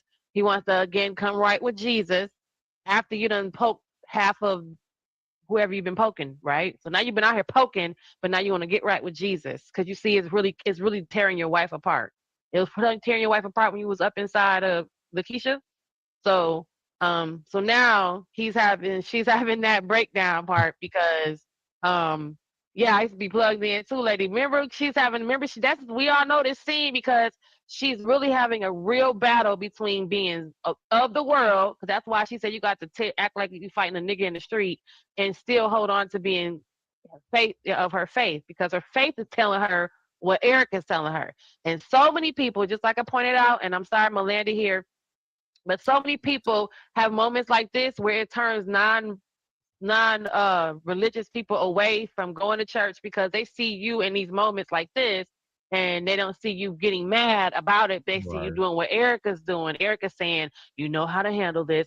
Go to your prayer closet. And Tina's like, no, because this is some fucked up shit. And I want to say it's fucked up, but I love God and I can't be cursing. Right? So we see most of us would be acting like Tina, like, hell no. But see, the battle is that people expect her to do what Erica is saying, doing, calm down and just go pray about it and let the Lord handle it. And, but we're not going to remind you one more detail that Erica's husband cheated too, but Erica's husband cheated only a few times. Whereas this guy has admitted now to be cheating every time she was on tour. And she'll be on tour for months at a time, sometimes even a year.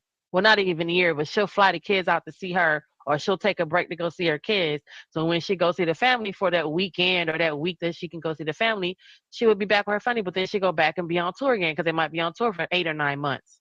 So keep all that in mind in detail, where the other girl, the sister that's telling her to calm down, husband just cheated like 2 or 3 times. And then he never did it again. Whereas this man is literally confessing to habitually cheating every time you went out here to make money for the family. So there you go. Plug Hustler, that in. what you got? What you got, Hustler?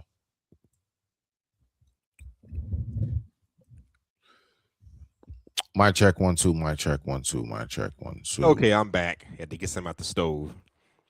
Oh, God. He didn't hear nothing. Oh no, I heard it. I was the last time was loud enough for me to hear it. So hey. No, I'm just making sure you get in there before I go ahead and get in there, because I got a lot to say. I mean, I saw the video before I stepped away. I'm like, damn, that's wild. So old girl, so I guess her husband cheated on old girl. So her husband cheated with her basically, and now she's mad about the whole thing. I'm like, damn, you can have her. Well, she deserves it. She's mad. No, she's mad. That's her sister. You know who that is, right? You know that's Mary. I've never seen Mary, so someone elaborate on that show. You've never seen them like you don't have to watch the show, but you've never seen their music or heard the music or seen the music video. I know who they are. They're on the radio. They're the gospel singers. I know who they are. So yeah. Right. Usually they're big. They're big enough to be on billboards if they were going to be in town, or if there's a show coming, all that kind of stuff. They're very big. Well, Tina, the one who's screaming, is the one who found out that her husband's been cheating. But this is her reaction that you just saw is her finding out that there was more than what her husband initially copped to. So initially she found out her husband was cheating. He admitted to the one cheating, right? So that's why we said do one time is enough for you to stay, or would you leave? So she thought it was one time. He said it was just that time. But now because they're gospel singers and they're into the church so heavy, they're feeling very convicted, and he now has to come clean. He wants to come clean. So now what you just saw was him coming back telling her it's more people than the one time. It was every time you was gone out of town singing for Jesus doing your concert tours. Every time you was on tour. Oh my God. And so now what you saw is her reaction to him telling her, by the way, it's about 15, 20, 25, 30 more people. Every time he was gone out. I don't understand. I'm not saying it applies to y'all, so work with me, but how the hell y'all gonna call yourselves followers and worshipers of the Almighty High, but you're doing all this devilish bullshit behind the scenes. Seriously. This is why I say everybody don't need to be getting married. Everybody shouldn't call themselves a Christian. You need to stay in your own goddamn lane so you can figure out where the hell you stand, because you can't go around here defaming the good name of marriages and what it stands for by cheating on your spouse. If you know you're not fit to be a husband or wife, don't do the shit then. I'd rather you be a fuck girl, fuck boy, or friends of benefits than to be out here trying to marry somebody and then want to mess it up by cheating because you want to explore your options. Do what you want when you're single, but when you're married, all bets are off. Maybe that's just me. I don't know. I hear this shit So too you're many times. absolutely right. You're very, very, very much right, because that is literally when this show aired, there was lots of feedback like what you just said. Lots of comments back on. I've been following them. People were saying if I went to church with you, I would stop going because of this. And people were really, there was a mass amount of audience that was on the side that you're on, saying, how come this be so hypocritical? Even though we know the pastor, we done heard pastors and little kids, and pastors have been cheating on the wives, but for some reason it's just the world could at the time could not conceive, because like she said, we were the couple that I thought we was the couple goals that everybody wanted. I thought we was happy. We was in a happy marriage, right? So everybody had this. A lot of people had the same sentiment that you just had, which was, how can you be in the church and singing for Jesus, literally ushering souls to praying, for souls at the end of your concerts, because your music is so moving. You got and then yet and still your husband's out here freaking leaking every single time you're gone on tour. That's crazy. So Bye. so all right, let me start here. One, first and foremost, let me go ahead and hit this. Nancy, please and thank you. I appreciate You know it. what, Nancy? I appreciate it, man. So look, right. One, first and foremost, a woman like herself going through what it is that she just went through. The thing that I can't stand is, all right, so what about how old is she? She was almost, I want to say, I forget around this time was she 40-ish, because Yeah, she that's had what a baby I and her figured. I baby was high figured. risk. So my point is that she is still well than more young enough. Yes, young enough to go ahead and have a new life if she wanted to. But after such that type of trauma, when it comes to a relationship, is she really able to? The thing is that I really have a hard time with like men and women. I don't care which, species of human it is. People who do shit like that, what this guy did, I don't like it because that damages her. Do you really think that she can go ahead and have another relationship? Do you really think that she can go ahead and have herself actually another long lasting relationship? You see what I'm saying? I got you. It may take a while because you don't just get over that easily. So who Nah, knows? And hold on, hustler. But watch this though. I hear you on that. But in your 40s,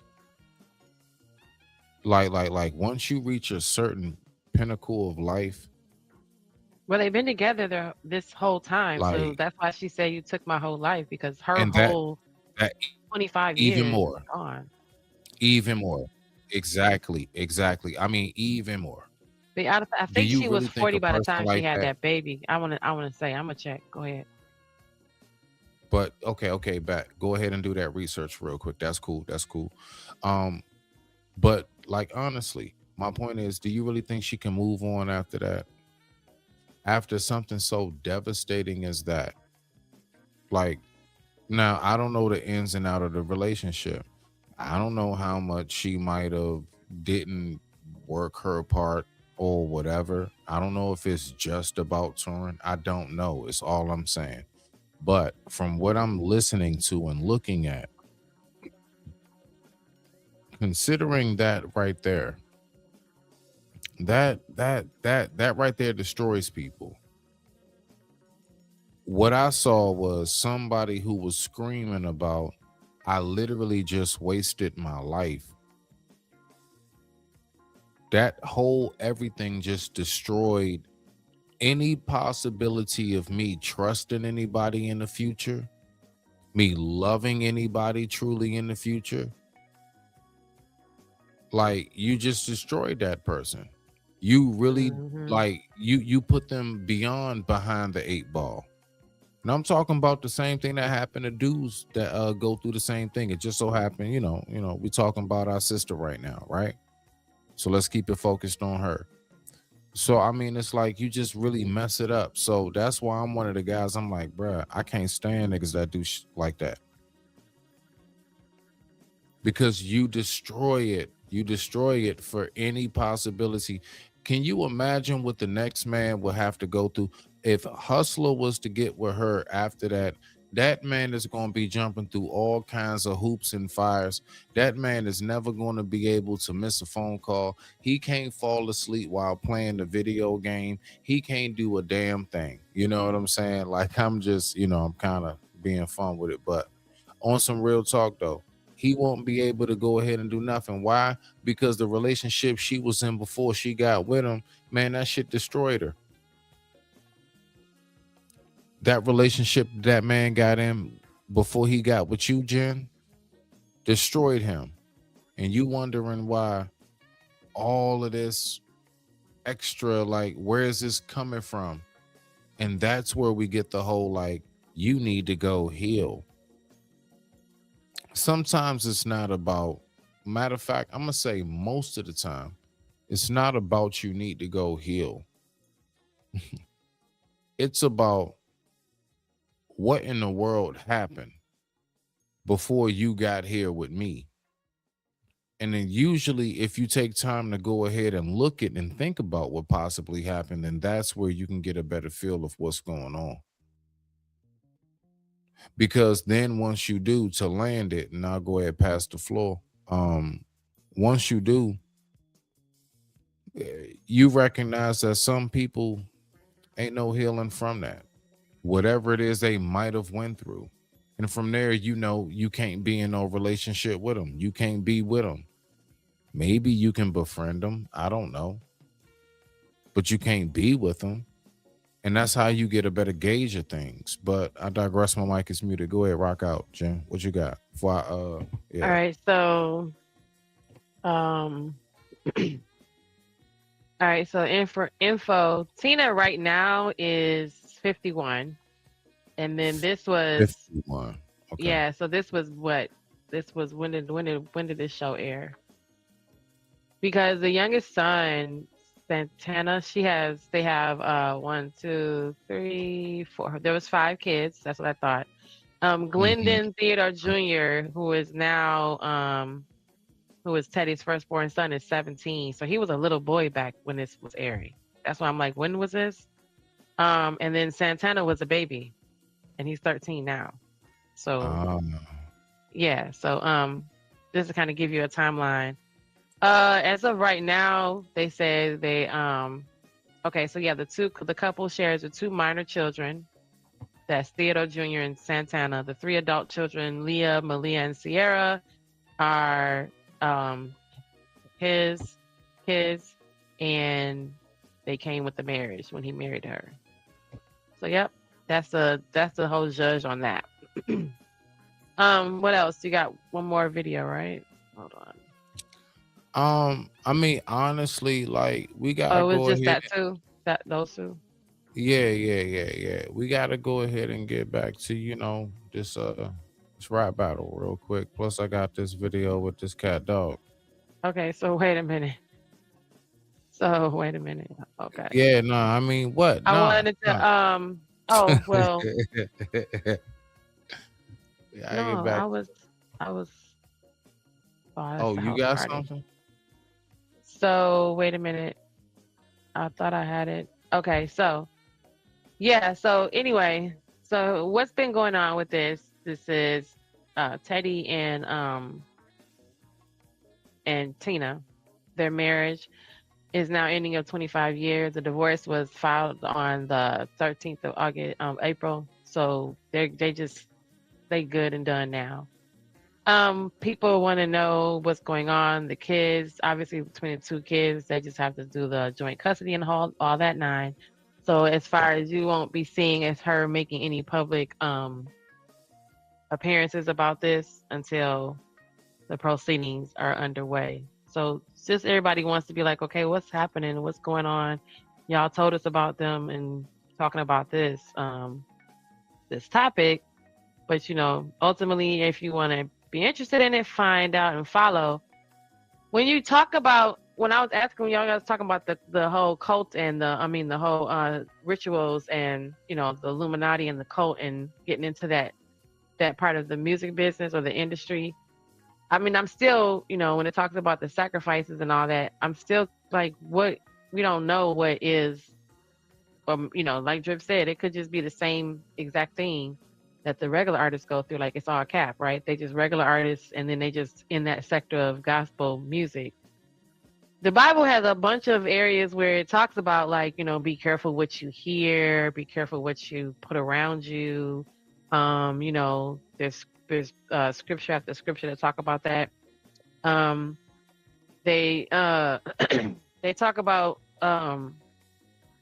those same scriptures in regards to also, like, be careful what you ask for and ask for what you want, right? So that you kind of like almost making a wish, and then you're incorporating these satanic elements that are going to manifest it.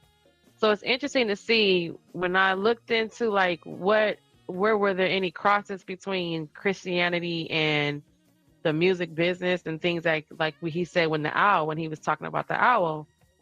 Interestingly enough, when you see an artist morph into an animal, ideally Snoop Dogg did it, and what was that video where he turned into a Doberman or something?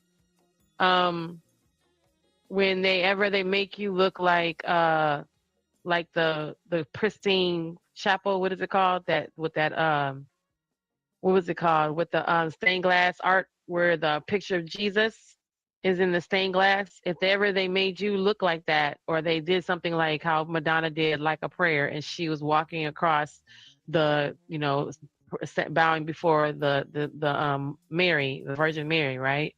So stuff like that, we don't even realize they're not even not as big as like having a desert video, but there was subtle elements that will be, in videos or in the music that we don't even realize. But these are gospel artists, and they would use those concepts to say, like, we want to make your album cover or your, the image of you be more appealing to the broader audience. So they want to try to do something that would make other people, usually a gospel artist, you would see a cross, or you would see like, a picture of themselves on there. Because even with Mary, they had controversy in how they dressed because they're curvy women and how they were like sexualizing gospel. But then you look at other gospel artists like Yolanda Adams, she wears full form-fitting dresses, and you can see her everything in her body, but it's not like Cardi B. She's not out here slinging WAP. So they kind of use these like soft, subtle things to say, these are literally more of a secular, satanic sign of something happening in those gospel images. But I'm just wondering, when we were talking about it, I'm like, so there's got to be some sort of crossover in that world of gospel, to where if this kind of initiation is obvious, like a desert video, then what gospel artist has a desert video? It's crazy, right? So if you go look into it, I just thought it was interesting that it was like, wow, wait a minute. If you just look at an artist turning into an animal, we never think about that, but that's considered, mixing those two worlds together, especially if you have a real secular artist doing it and then a Christian artist doing it. So just y'all just, that was my little tidbit, because I thought that was an interesting cue. They'll have crossbones in the video, or they'll have on crossbones, or they look like, rugged. Remember when Michael Jackson did Thriller? The Jehovah's Witnesses kicked him out. They were like, "No, you can't be with us and do that video." But I mean, him morphing into an animal was what could have been the gospel version of him, getting initiated. But I digress. I don't know. What do I know?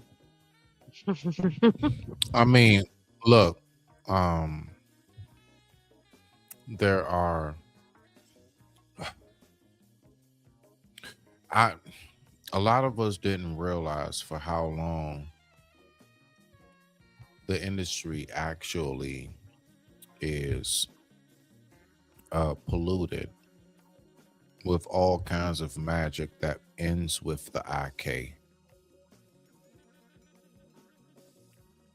That's just something that it is what it is on that. We're not going to keep going with all of the it's a conspiracy, it's this and that. They put that in our face directly in our face. We know what it is now. We see how they move. It is what it is. And that's why I was even saying, like earlier when I was talking to Drip, shout out to him, thank you for coming up, that I was wondering if me and my brother, like we were talking about it, like, bro, did we really get saved? Like from a certain demise? Like, did we get saved from one of those, oh, we started out as me and you, and now one of us have to go so the other one can make it all the way to the top because for some reason, they're going to fool us into believing it's not enough money and not enough cameras and pictures to be taken for the both of us. And then we really was thinking about that, like, because we talk about a lot of this type of stuff, like the conspiracy theories and everything, and how, man, it's crazy when you actually get to really looking deep, like when you take a deep dive into like the whole, it is not a conspiracy. You want me to pull this up, what you got over here? Yeah, so I can't see. I gotta do this. I forgot I gotta do this with that. Let me just finish what I'm saying real quick. But what I'm saying is that when we take a deep dive into what's really going on, we actually get to seeing that it don't have a damn thing to do with your talent. And that's what's sad, because it's supposed to be exactly about that. NBA, it should be about how good are you and skilled are you at playing basketball. NFL, so on and so forth, boxing, and we can go on and go on. But once we recognize that it don't have nothing to do with actual talent no more, it's this stuff is ritual. It's ritual based, which makes you wonder what's happening with old boy and with Mary and her husband. Makes you wonder what was their sacrifice, because now look at what's happening. They're not going to let you stay happy too long. You know what I mean? Is this part of that? Because sometimes, he living the same, he getting exposed to the same kind of women everybody else is being exposed to. He in the music business. So I'm just saying. But yeah, so this what I was looking at, but then I just noticed something at the bottom, but I'm not gonna read through all this. I'm just letting y'all see some of what I was talking about. But look at the imagery, how you'll see, we've seen this imagery, like an artist turning into an animal. But then going down to, I don't remember Andy Miano, but looking at this image right here, this will be their album cover, right? I remember way back, you think about like MTV Raps, late night videos, you'll think about. I remember. Yeah, so you'll see these videos and they'll be like, I had a few rock and roll, like alternative artists who were actually Christian artists, but then they were so alternative sounding.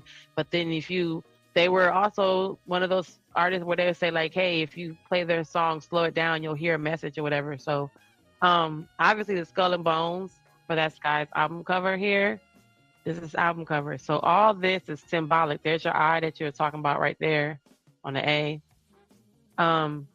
Symbolic, all right? Toby Mac, also another artist who also had symbolic satanic symbols in his lyrics or in the song, in the artwork, right? So that's what I was going to scam down to. We've seen scenes like this, right? Before he reaches them, they'll disappear and puff into a darker smoke. We'll hear the lyrics of someone talking about a dream or a vision they had, the image of it, of somebody coming in the dark and taking you away and that person just disappearing. That is also a drop of like Satanism even in the Christian video. And it shows up where they're trying to like, that's what I'm gonna show you about Lecrae in a second, but like how Lecrae would be rapping about fighting a demon and having to get over this hump in life. And in the video, it would be a visual representation, and that would be their little satanic piece of, there you go. And then see if the artist can't stomach it, that will tell them if you're ready to go on to the next level or not. But if you're okay with it, like Lecrae explains, like if you're okay with it, because you're accepting this to be as a rite of passage to get to the next level, right?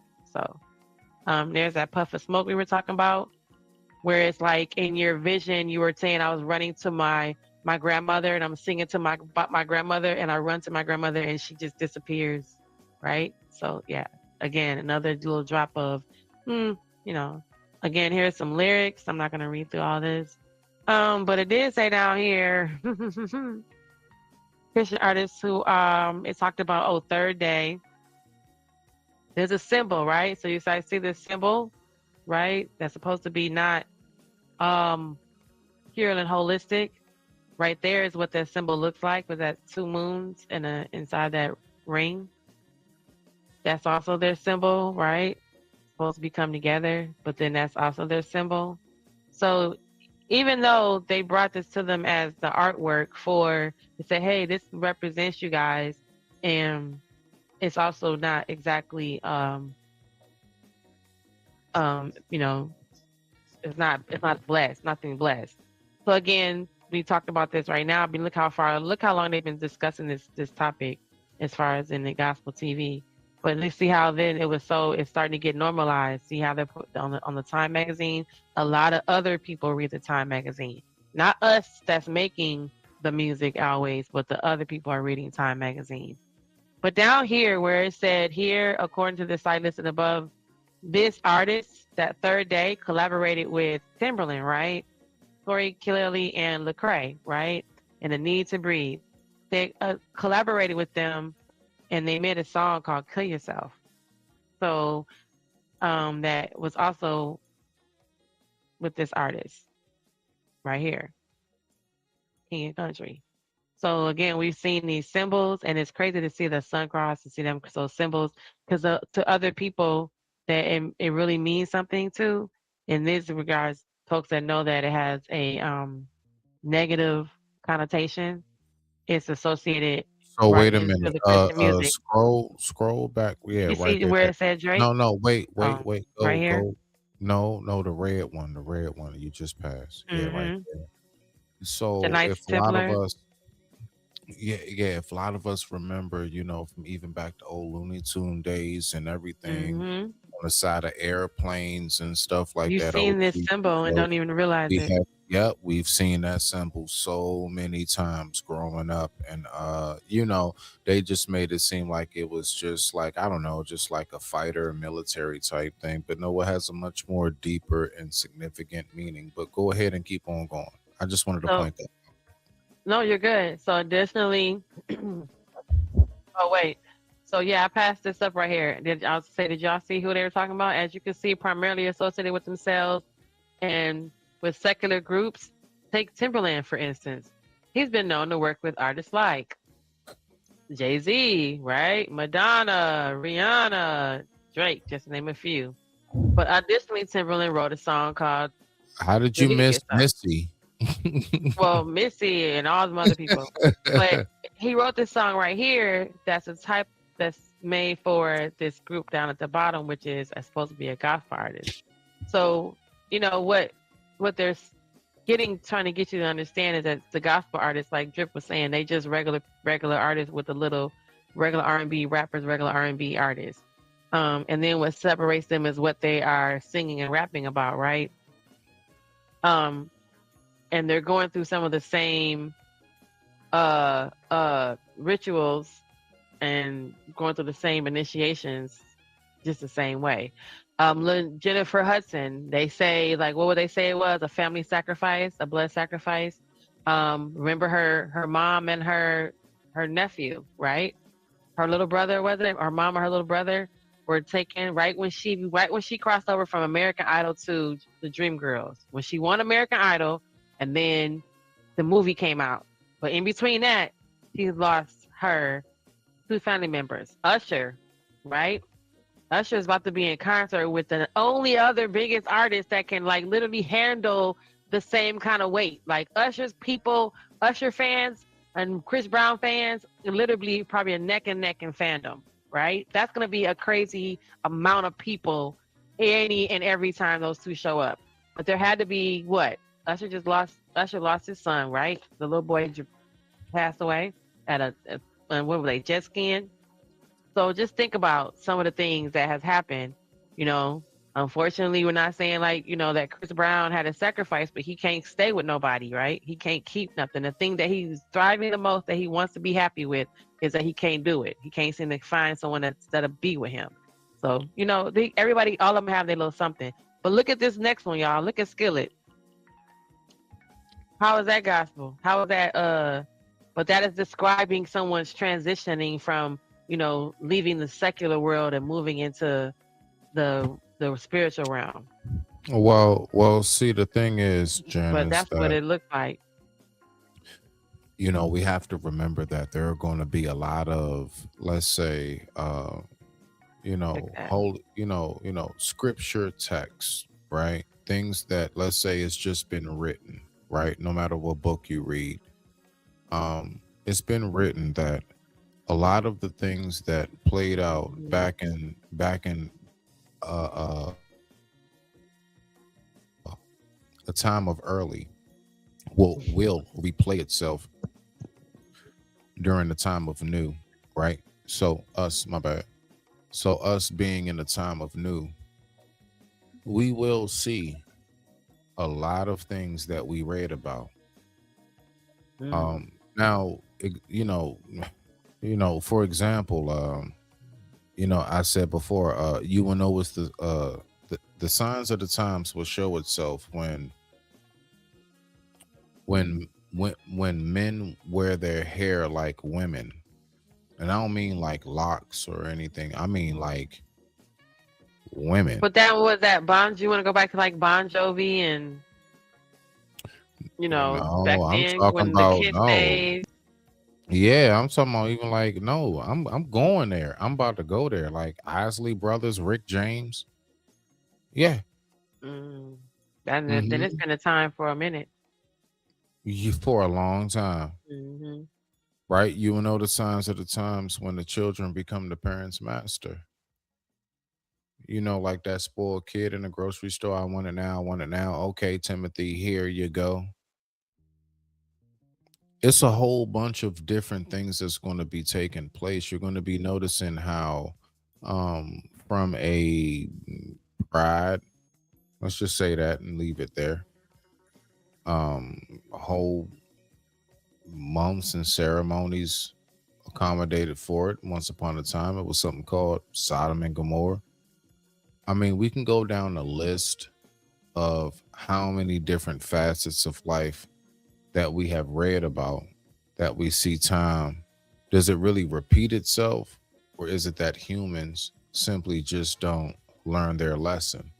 And that's what I've actually been wondering for quite some time now. I've been actually more so focused on, is it really that time is repeating itself, or is it that we just keep on doing the same damn thing?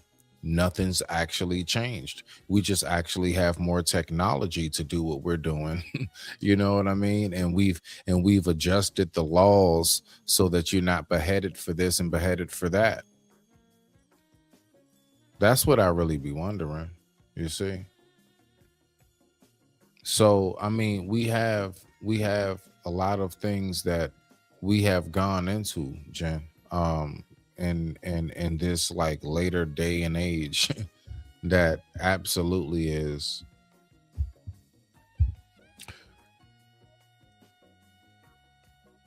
I don't think it's something that everybody is ready for. That's where I'm at. I digress. My mic is muted. Is that Taylor Swift? Lord Jesus. Oh my What? goodness, that is What? her. Taylor Swift music, satanic, says Christian worship leaders. Oh, that's somebody talking about her because she had a video where she's got like all these red faces around men wearing red faces around her. I mean, that's why if you go back and look at some of the symbols or whenever they throw the hand symbol up, remember when I don't know if you saw the Cam Newton interview with Jason Wilson and Cam Newton wanted him to throw up the peace and love symbol that he says, but he's not going to do that because that is representing the sign of the Satan, or no, the enemy, right? Right. So I mean, but he said, oh, but it means, Cam was just offended, like this is what it means what it means to me. Did you know what I'm talking about? Do you know what I'm talking about? You don't know Give what I'm me talking just a little more. No, just give me a little more detail. I'm listening about. to you. I just need a little more detail as to what you're It's the hand symbol. It's the hand symbol. talking about. That diamond. No, when they throw up the other hand symbol. Oh no, yeah, I think you're talking about this. Yeah, that's supposed to be the horns. I believe you're talking about the horns. It's not. Well, yeah, it's the I guess, yeah, the horns. The horns. You're talking about the horns.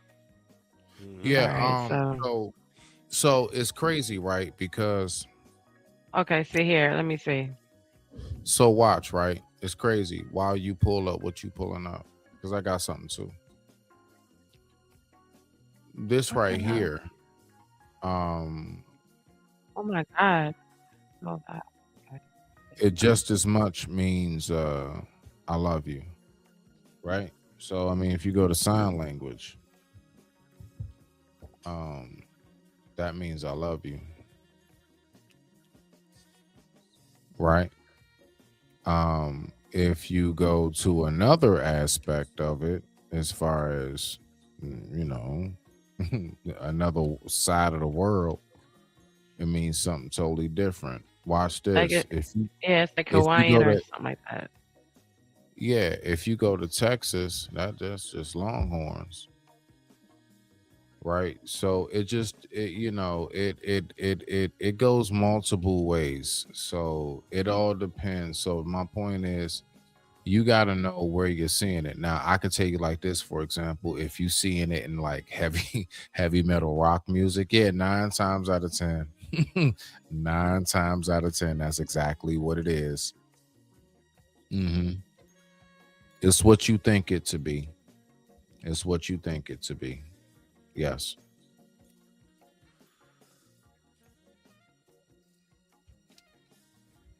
Oh, okay. Hold on. Let me see. I thought he said, I'm not judging you. Oh, now he had a whole clip. Hold on. What? I said, I was just looking like it looked like it was like somebody had already. Cam was pissed. Yeah, he was kind of mad. Oh yeah. Yeah, he was bothered. Cam was like, what do you mean? What do you mean? You Hold on. talking about Cameron? Who you talking about? I Cam said, Newton? yeah, he was pissed that he wouldn't do it. Hold on. Okay, so here you go. Okay, there you go. So now you can see what happened. Okay. Let's go ahead So and go. this is what he does at the end of his show, at the end of every show. So, Well, as we end things here at Funky Friday, when I say all together, Mr. Jason, we're going to say one love. When I say all together, we're going to say one love. I would have loved to have a question from the crew. Could you pause it? Could you pause it? Goddamn shoe and no sock. Mr. Jason Wilson don't got on no socks either. A goddamn shoe and no sock. I swear. Wait a minute. You know Cam is stylish now. Don't come for Cam. I don't want to hear shit about no style. It's unhygienic. That is shit is foot fungus. Is athlete's foot. I don't want to hear shit about no damn style. Anyway, I digress. My mic is muted. I don't know, man. I'm just, it's a pet peeve of mine. Like, where are the socks? You think it's Hustler? Do you wear shoes like this with no socks? And why does that look like? Nope. Basically, why does that look like a leather? What them damn thing called? Pet leathers. No. I know it's real. It looks like a leather dress shoe model of what are them things called? Them things that them scrub people wear. Them little slide on. Them little scrub shoes with the holes in them. Crocs. They look like church designer Crocs. Hilarious. That's new. Like real shit. Like if you really look at the shoe, look at his foot. Like the shoe makes him look like he got swollen ankles. He got auntie ankles. Oh my gosh. Auntie ankles. Oh my god. Yeah, that's the last thing you need. He got auntie ankles. Cam, it's funny. But go ahead though. I wonder. I wonder what Uncle ankles look like then. I just played it, but he told me, hold on. I would Look. love to have a question from the crew today. Jason Wilson don't have on socks either. Or maybe he got on. Well, no, his that ain't nothing new, honestly. No. So if you keep it right there, okay, all right. So the one over here to the left needs some socks. We gonna ignore the fact that ain't no socks. I'm trying to figure out. He got on slippers. Them don't have no I got no you. heel. Those are slippers. Those are Gucci but I'm slippers. trying. No, they not. Where let me see. I'm gonna blow it up. No, they're not. No, I'm telling you right now. Those are special. You want the shoes? The shoes? Yeah, them slides. Them ain't got no heel on the back. Man, those are no. Those are special orthopedic shoes, and I'm not even making fun not of Mr. nothing. Not Mr. Shout out to the elder. Jason Shout out to the Wilson. elder. Not Jason Wilson. I'm talking about Cam's. Newton's. Them are slippers he got on. Them don't have no back. That's what I told you. I said they're church Crocs. They look like house shoes, but Mr. Wilson got on orthopedic shoes. Yeah, those are orthopedic right there. Yeah. Those are special orthopedic minus the Velcro strap. The only thing I got a problem with OG over here to the to our right looking at it is the pants need to come down further. Like we should not be seeing that much of the leg. Old men hike their pants up a little more when they sit down. Y'all don't do that. Young boys don't do that. Old men do that. They give that extra hike before they sit down. They grab them two little corners on each hip. But we usually do that. Yeah, but we usually. So you have a little more ankle because your pants should be fitting you when you stand up, right? But see, we usually do that though when it's enough sock to cover that area, right? You need enough sock to cover that so that way everything kind of blend in. You can't have that type of contrast.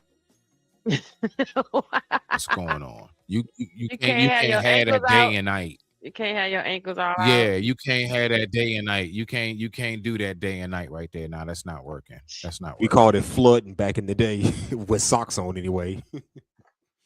But anyway, Jason Wilson flooding. I digress. My mic is muted. Rock out, Jan. Go ahead. Say that old man is flooding like that. How y'all gonna say that to him?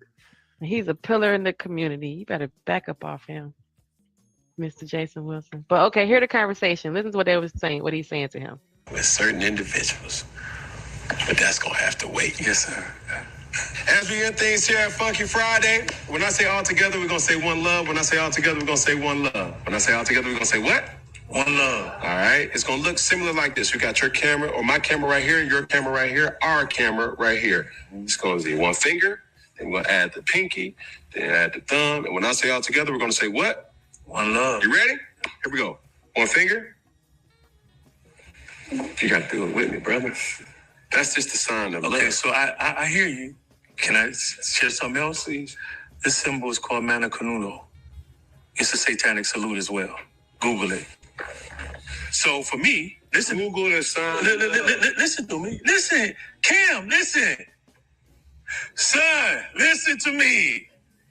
I'm saying that not to judge you. You listening? I'm saying that I can't participate in that part, but I can't say one love. I'm just falling in line with my own convictions. Can we reset, son? Yes, I can. Come on. You're leaving me hanging. Son. But I just think sometimes it's just a personal conviction. I'm not trying to judge your personal conviction, but what I am also saying, you should consider the intentions. My intentions is not. Okay, let's reset. I know your intentions are good. Okay. You're looking at me, right? Yes, sir. I'm serious. Yes, sir. I have to follow what is in me. Mm-hmm. I've seen Satanists do that same salute. You can Google it. Now, I'm not saying it doesn't mean to you something different. No, it is a universal love sign, and that's awesome. Love. And that's awesome. And I'm giving you love. You know what you give me love through? This. Okay. There you go. See, now, you know what's deep? Now, I feel like I don't want you to think that I'm like trying to be holier than thou. It's just, I used to teach classes on it, and I will, it's something that I've seen. I'm good. I promise. So I know our retention is good. Because Cam, can I be real with you again? As soon as I shift, I got a side of me that I beat down so that I don't be disqualified like the scriptures say. So I gotta raise the bar for me. I don't put that on. I don't tell no one else how to live. Mm-hmm.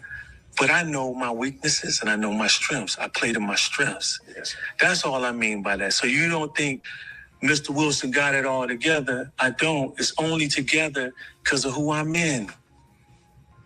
You got me, sir? Yes. All right. I just want to make sure. And I hate that I delayed the whole special moment and everything. We've been on our outro for 20 minutes. Let's go. Let's do it.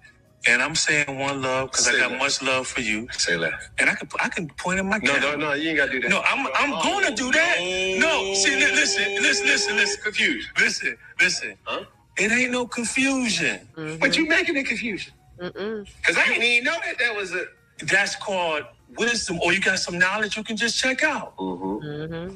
The author of confusion is who? You going to say even now, I'll make it more confusion. Who's the author of confusion? I'm just trying to... It's okay. We here now. Whoa. I promise you I'm good. I'm just talking. Go ahead, let's close. All right, here we go. Let's close. As real things here. So y'all see right there. So that's what happened. Okay. All that over a hand gesture? The hand gesture, he said, no, he's not saying that. The hand gesture also means universal sign for one love. But it's also the satanic, what he said it was, right? And it's also could mean nothing if you don't believe in any of that. If you're an atheist, you don't believe in none of it. It don't mean nothing, right? What he's clearly saying is that he has to stand tall in his own convictions. And what he just said, if he slips, like if he's starting to waver from that, he can feel it right away. Something changes in him. He can tell. So when you speak of like just opening that little door to Pandora's box, something that you didn't know anything about, by Cam, or to saying that Cam didn't know what else it means, that could be the door that he's opening up by doing that and not realizing it. But of course, the industry doesn't want you to really pay attention to all that, right? They want you to just keep doing a little hand gesture, even though it could still mean this. It still means what it means over here. It's still the hand for the satanic symbol.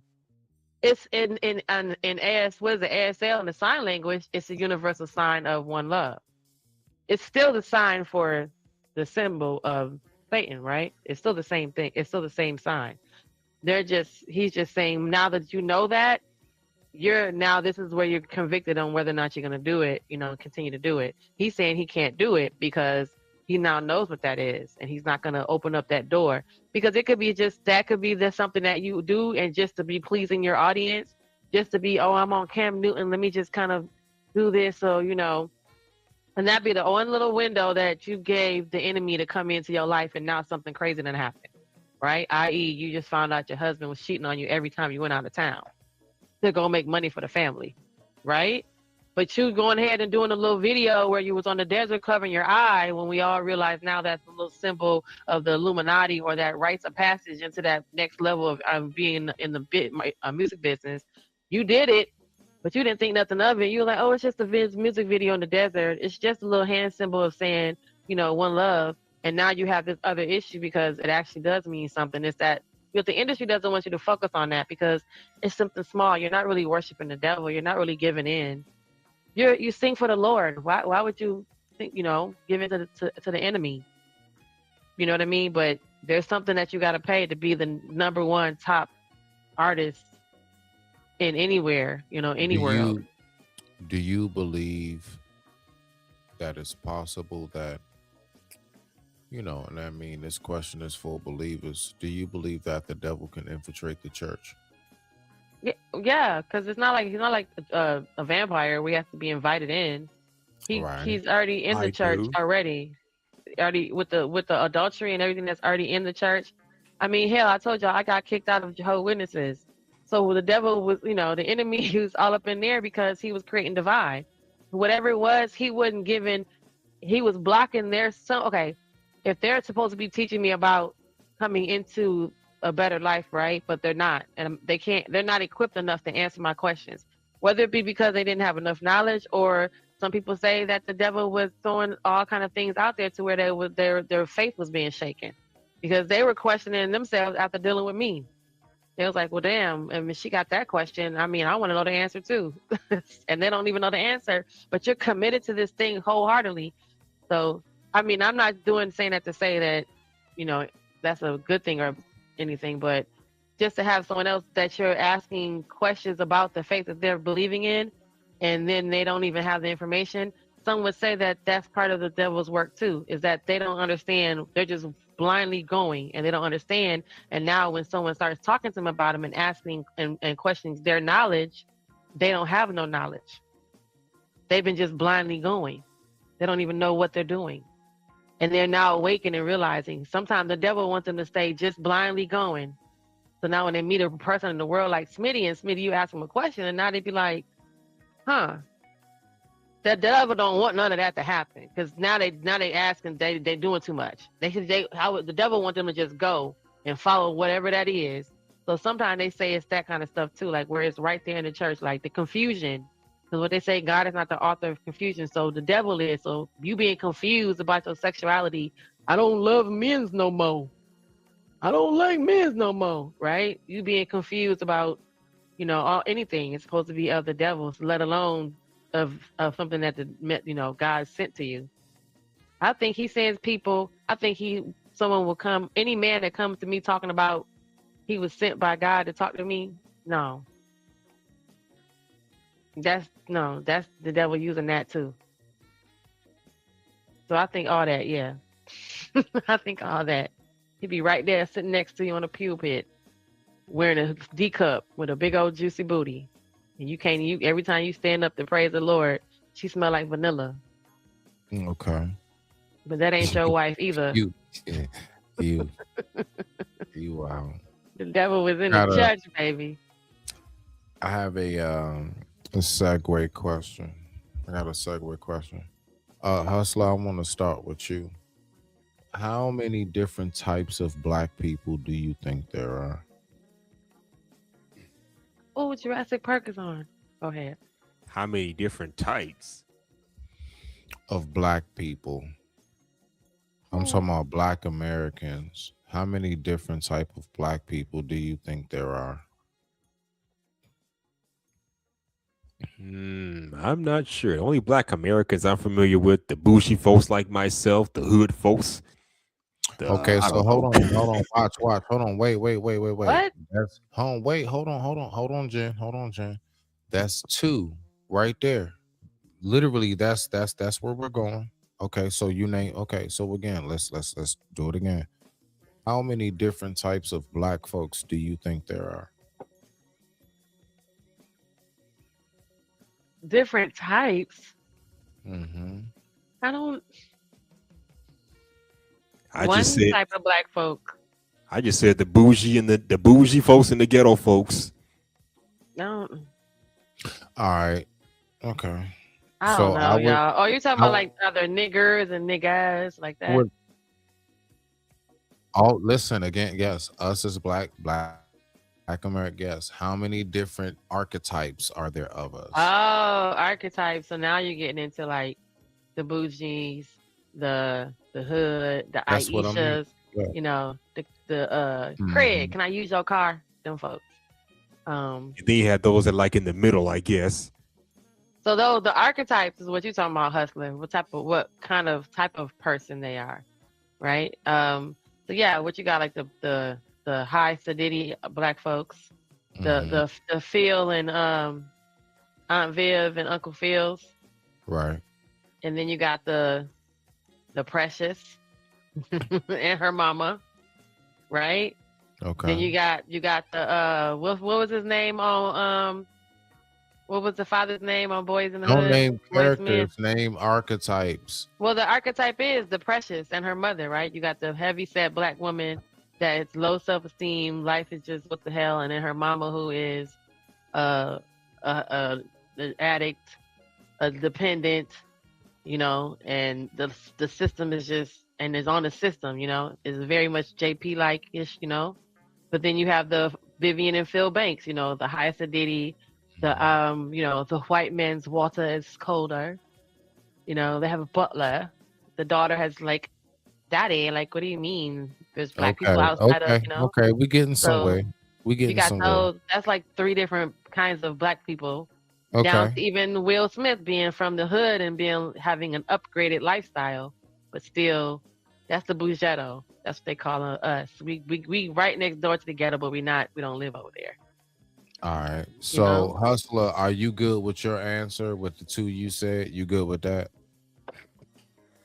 Yep, I am. Okay. I would say that I believe it's three from my view as far as the I don't claim us archetype. Yeah, Uh-huh. we're not a nigga The like you. the I don't claim us archetype, the um all of us are the same archetype. Like we got a lot of us that think all of us think the exact same and we don't. And then I believe we have the educated, and then we have of course niggas. But let's go ahead and because this video right here. Why is the educated and then the rest of us is like there's probably a couple more What? categories between you get to the rest of us. The Who rest of us. said, Educated hey, but look lanes, though, right? Look though, right? He just Cookies and Ray Rays. no, but it I'm was just like he was probably like, my and there's the educated, I'm and then there's probably just the rest myself of not, y'all. but I'm probably myself not a part of that category. I only had a partial part of college. Just for the record, I'm you know what But I that's mean? that you Like, said it right because now you got some more percentage of the ones that are educated, and you got the niggas with skills, but not right. educated. So then it might can be the rest of them. But you got a couple more categories before you get to the rest of them. So everybody with the baby, what they say, the baby with the bathwater. Everybody in the same pool. So let's listen to this. I believe what this brother was saying right here is very interesting. It's something that's going to keep our attention, and I believe it's a nice little video to go ahead and cap it off with, because it's a whole 35 minutes anyway, so it's plenty of modes to stop and pause in. Let's listen to this right here. The archetypes of black people. Do you agree? Do you agree? The talk of yours that really got me so interested in what your message is your fair use, fair use, fair use. Shout out to the soft white underbelly. Oh, I love him. Titled The Four Types of Black Americans. Yeah. I'd love for you to share a little bit about that here with me. So what are the four types? Blacks, Negroes, niggas, niggers. So the first group being blacks, like I said, hardworking, honest. We as black people, it's, I would say, only 20% of the population. We know exactly where we want to go. We don't want to be represented by the negative aspects of our culture and our community. Niggas. We don't want to be represented by that. Doesn't matter if they're Republican, Democrat, doesn't matter if they're rich or poor. They don't want to be represented by a culture that's toxic. They don't want to be represented by people who are taking advantage of them. They want to, we as black people, we want to be represented by those who are going to be in our interest and support us as a people and drive us forward as a people. So like I said, it's the, your average black person that speaks well, hardworking, God-loving, country-loving. They're not going to sit back and blame someone for their shortcomings, complain about, well, I can't get by because of something that happened a century before they existed. No, they're motivated to do more with what they have and build upon that. I mean, we live in America. What the fuck? I'm a black American. I could be somewhere in Angola. I can be somewhere in Zimbabwe. That's a different experience. And broadly, that's black in the whole sense, right? But a black American and African is completely different. We have the greatest amount of opportunity and wealth, and we don't do anything with it. But black people like myself, at 20%, we're not going to sit back and keep our heads down. We're going to keep our heads forward and keep it high because we know exactly where we're going to go and what we're going to do. That's the first part. I want us to pay attention. He said blacks like myself. Go ahead. I told I said that on the show the other day about the black American experience versus the black experience anywhere else. And who was I arguing with? Tyranny. Hey, shout out to Tyranny. But yeah, because I was just being sarcastic. But yeah, we know that there's black people everywhere else. But to the fact that they don't have the same experience, so that's why he's, I agree with when they do say that me being black somewhere else that's not gonna matter. That doesn't matter. Only in America, me being black is a part of something. It matters because I have a different experience here. Just being born, right. Even being born here and going there, you still not you have that innate experience and that innate that's in you from being born on American soil and experiencing what you experienced because of something that happened centuries ago. So I understand what he's saying as far as I get that, because there are times, yes, I don't want to be associated with some of these niggas either, but I'd also understand that black is not the same experience. We're the only ones that share that same black experience, right? And even though you can be well spoken, because we do know how to code switch, we do know when to turn it on and off, you're still looked at as a nigga. You're still one of them. They're not gonna say, hey, you're one of those black guy who doesn't want to be part of the black people. We come on over here with us, Deshaun. So I get it, but I don't know, y'all. But this is good because I get it, because I, like I said, to the rest of the world, we don't none of that matters. You go to Africa and they be like, oh, I have a black experience over there. The Willie Lynch. They be like, who? We read about that in you guys' American history when we research on America to come over to America to go to college. Yeah, we heard about that. Yeah, but they don't know what we feel today because a cop pulled us over and beat the shit out you. Those African people, they can see what happened, but they have no idea why that you could have done nothing. Like the one guy they just pulled over in New York, right? That's all going viral. They beat the hell out of him. They mistaken him for a drug dealer. So he wasn't even the person but since they so quick to beat somebody up, the white cops are beating up this black guy. The rest of the world is not understanding, who don't experience that black American experience just for the shits and giggles of it. They don't understand that part. So I agree with him on that. To the rest of the world, it doesn't matter. Only here do we matter. Okay. Hustler, what do you have for this so far? What you got?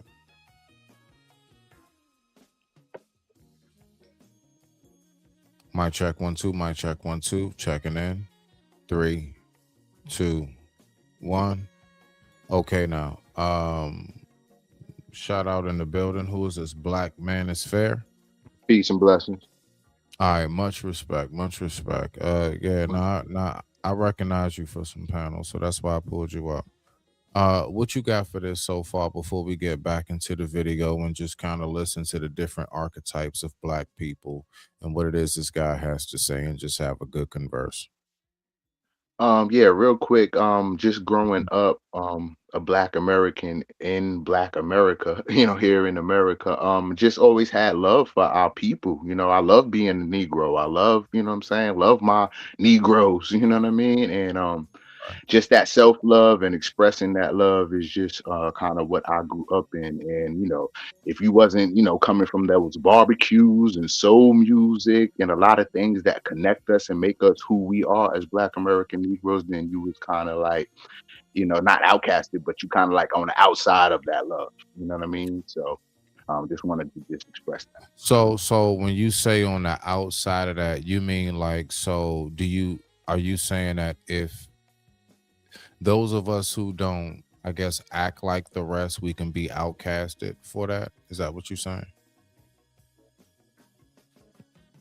You not out, yeah, you can be, well, it's like you're supposed to join into the love, you know what I'm saying? Right. So it's like when you on the outs of it, or you having, you looking at people and you judging and ridicule, you know what I'm saying, and all this type of stuff, that's not the love that we come from. So Do you believe that we also have a complex possibly of, we could look at being on the outs as just simply thinking different?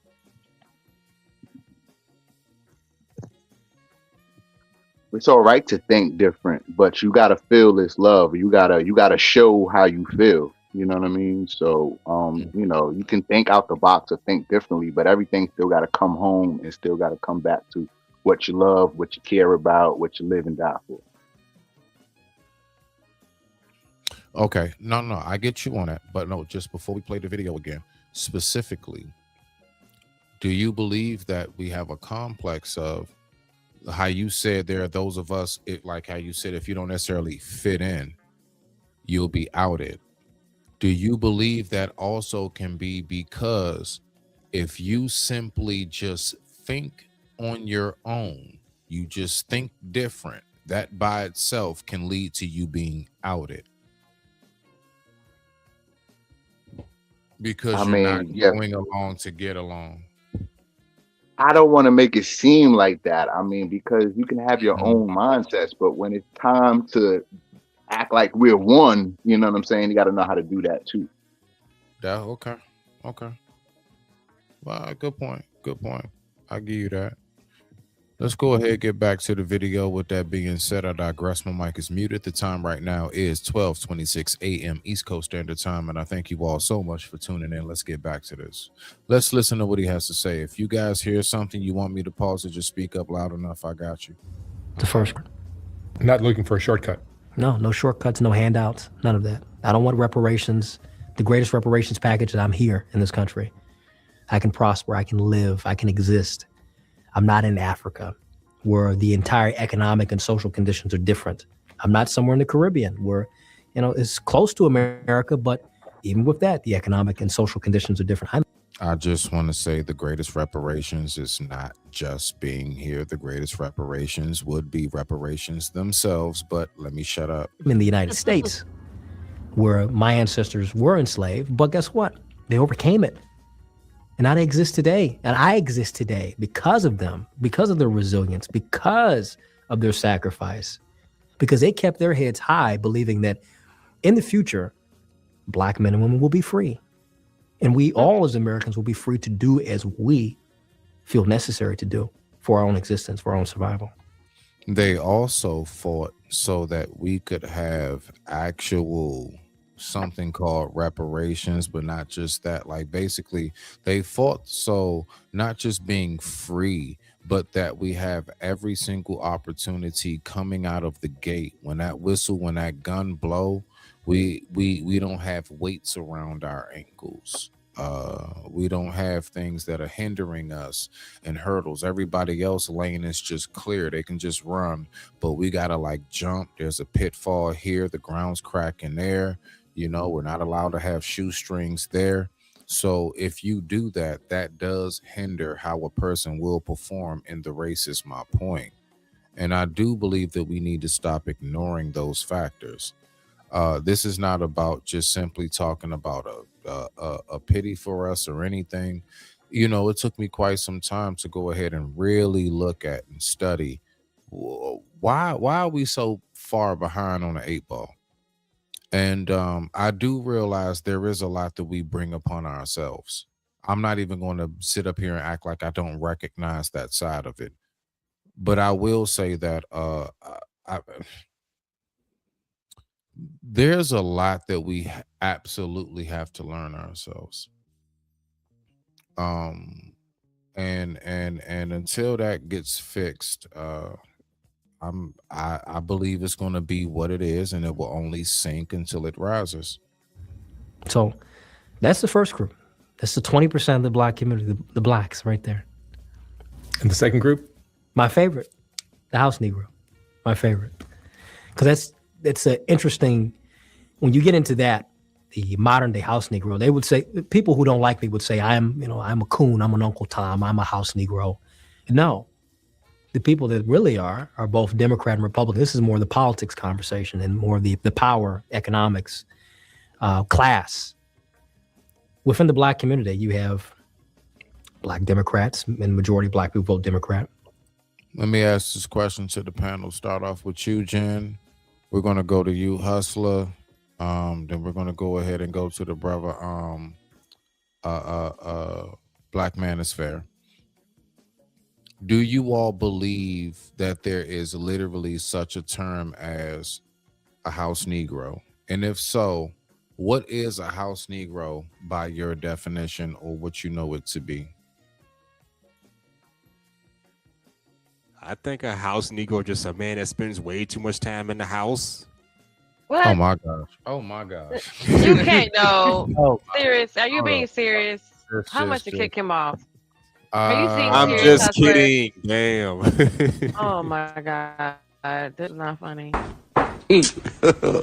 God have mercy upon us.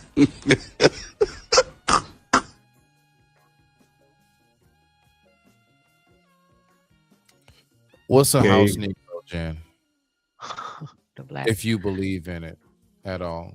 Because I I'm mean, gonna you be can real say with you you. can not believe in it, but that's like, okay, well, I guess only people that say slavery didn't happen. I guess I don't know. No, I mean, go ahead. What's a house Negro? The house Negro is supposed to be, yes, the one that stayed in the house, was also the ones that were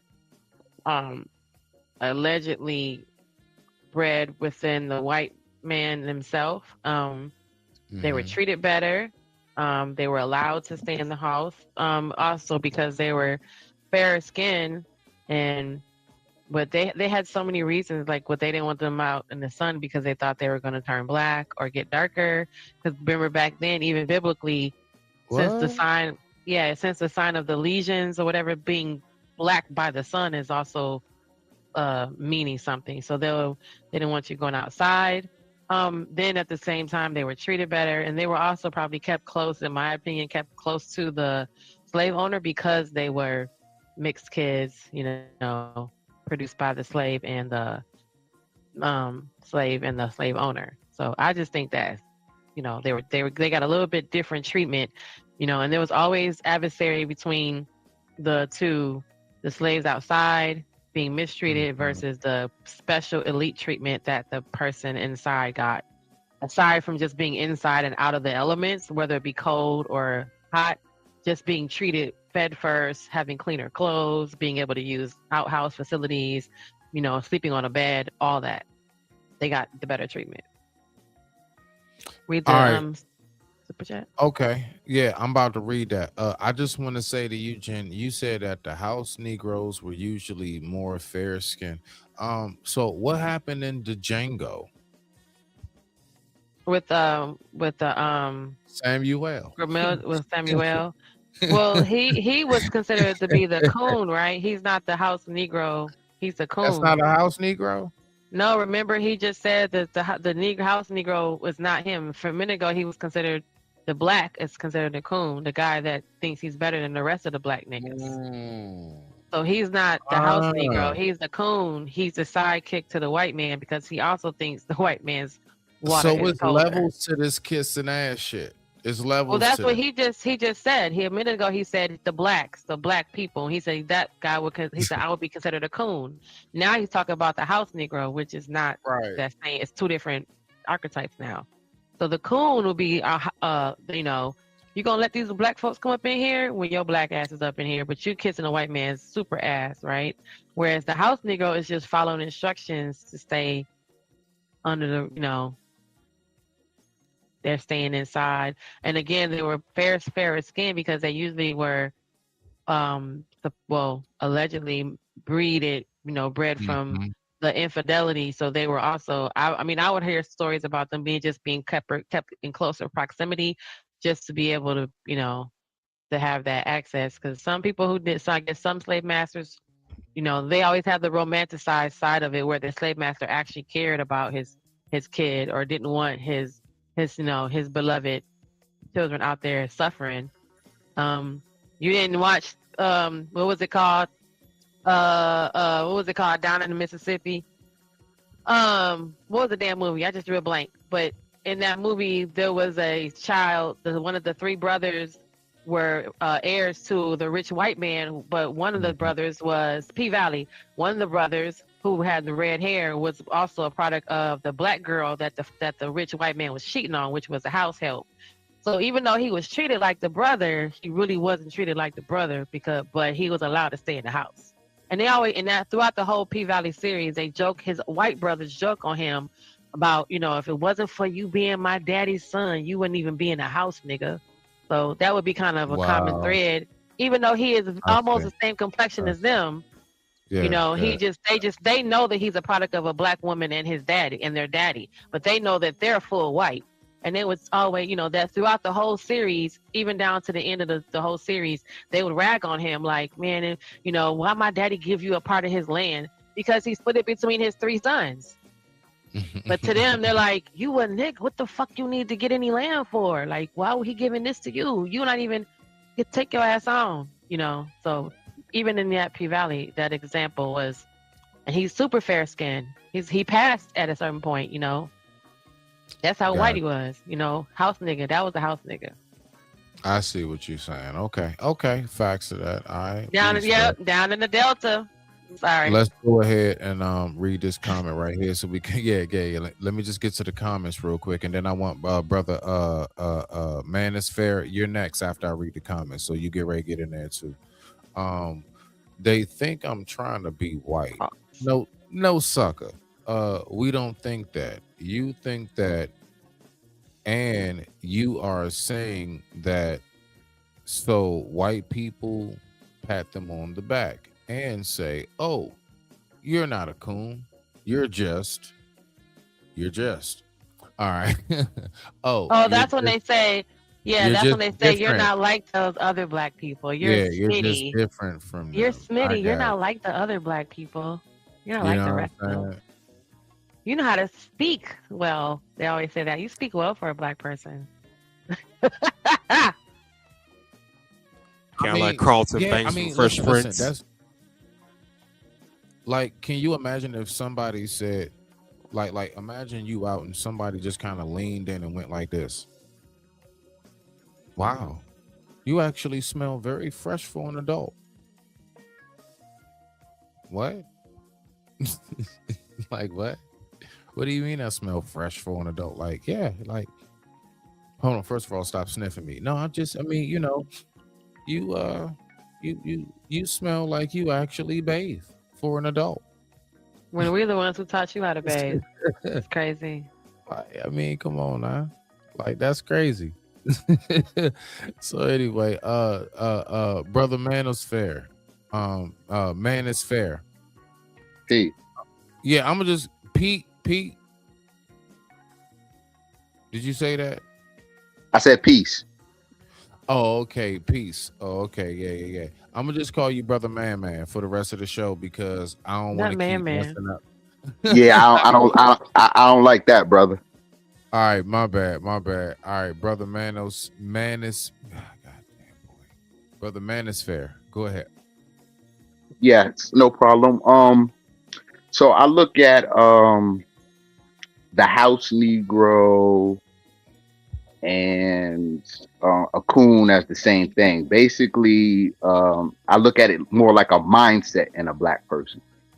So when you want to be, when you're very pro white establishment, when you're very pro trying to be in the white establishment, trying to appease them, trying to get to those levels and ranks and heights and get recognized through them, have approval of white people and things like that, and also look down on you if you're black, and then you're also looking down on black people and you think the most in the negative about them and things of that nature. I think those are the things that make you a coon or give you the house Negro mindset. And then when you actually start to like rat and tell or let the white man know what's going on, or these, you know what I'm saying, they planning this, they doing that. When you start to, have the actions of actually, proving this, then I think those are the telltale signs of coons and house Negroes. You've turned against your people, you can't be trusted, your mindset is more geared towards white establishment. Okay. Okay. Hustler, do you have something for it?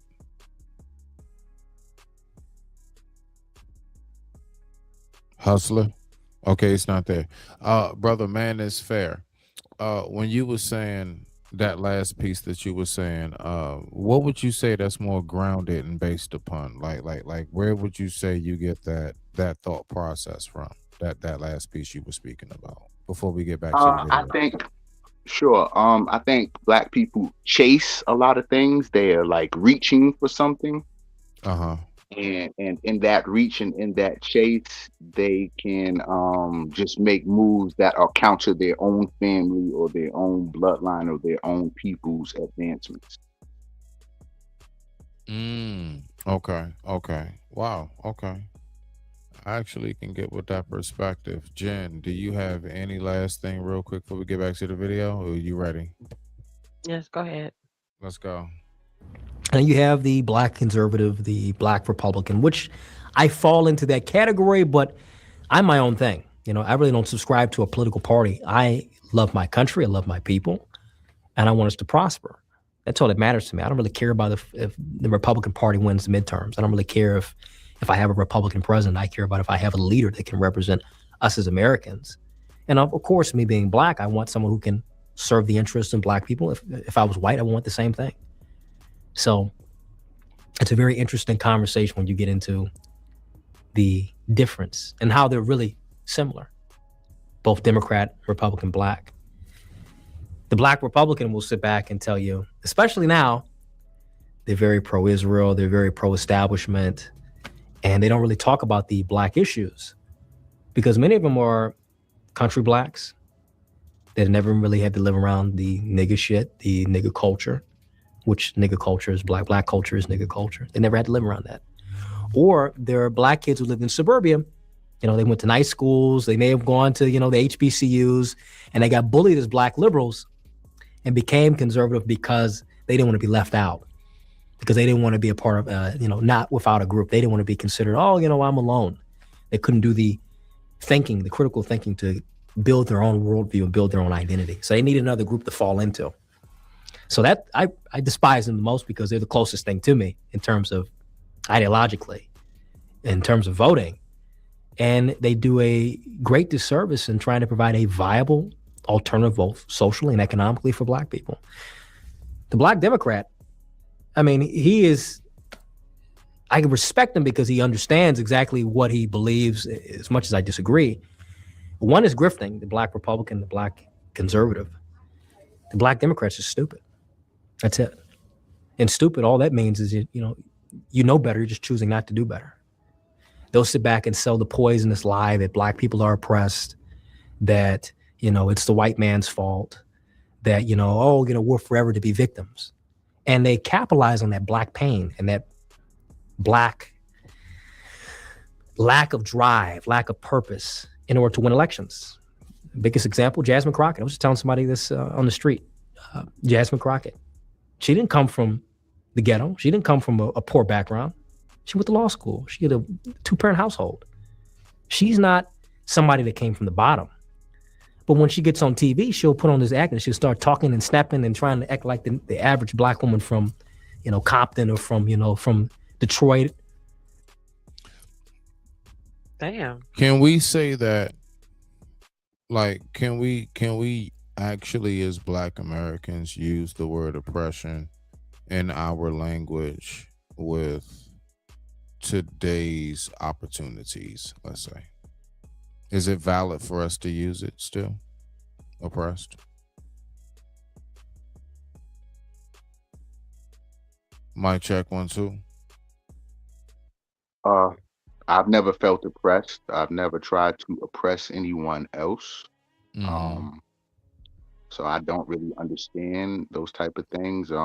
I come from a chocolate city. I grew up black. Everybody I knew, everything I did, was black and black people involved. Right. So, so I don't know how to, I know how to adjust and speak the King's English and be proper in the proper settings. I'm trained, but You're trained. yeah, I'm trained. I'm potty trained. My people are who I cut up with and who I act with and who I deal with in those settings, personal settings. I think it's all sociology, and how you socialize. And I know how to switch up, when it's time to get my check and it's time to do business and it's time to be proper. So, but as far as oppressing and doing these type of things, having those type of actions and attitudes towards anybody, no. And I don't let anybody do it to me. So I don't think that, we can keep up those type of words and terms and things like that and let it represent us. So, Oh, okay. All right. What's your take on that, Jen? Do you believe that in any form or fashion we are oppressed? I think sometimes something be happening. When people try to go for certain positions. I think there's probably something to it to where there's certain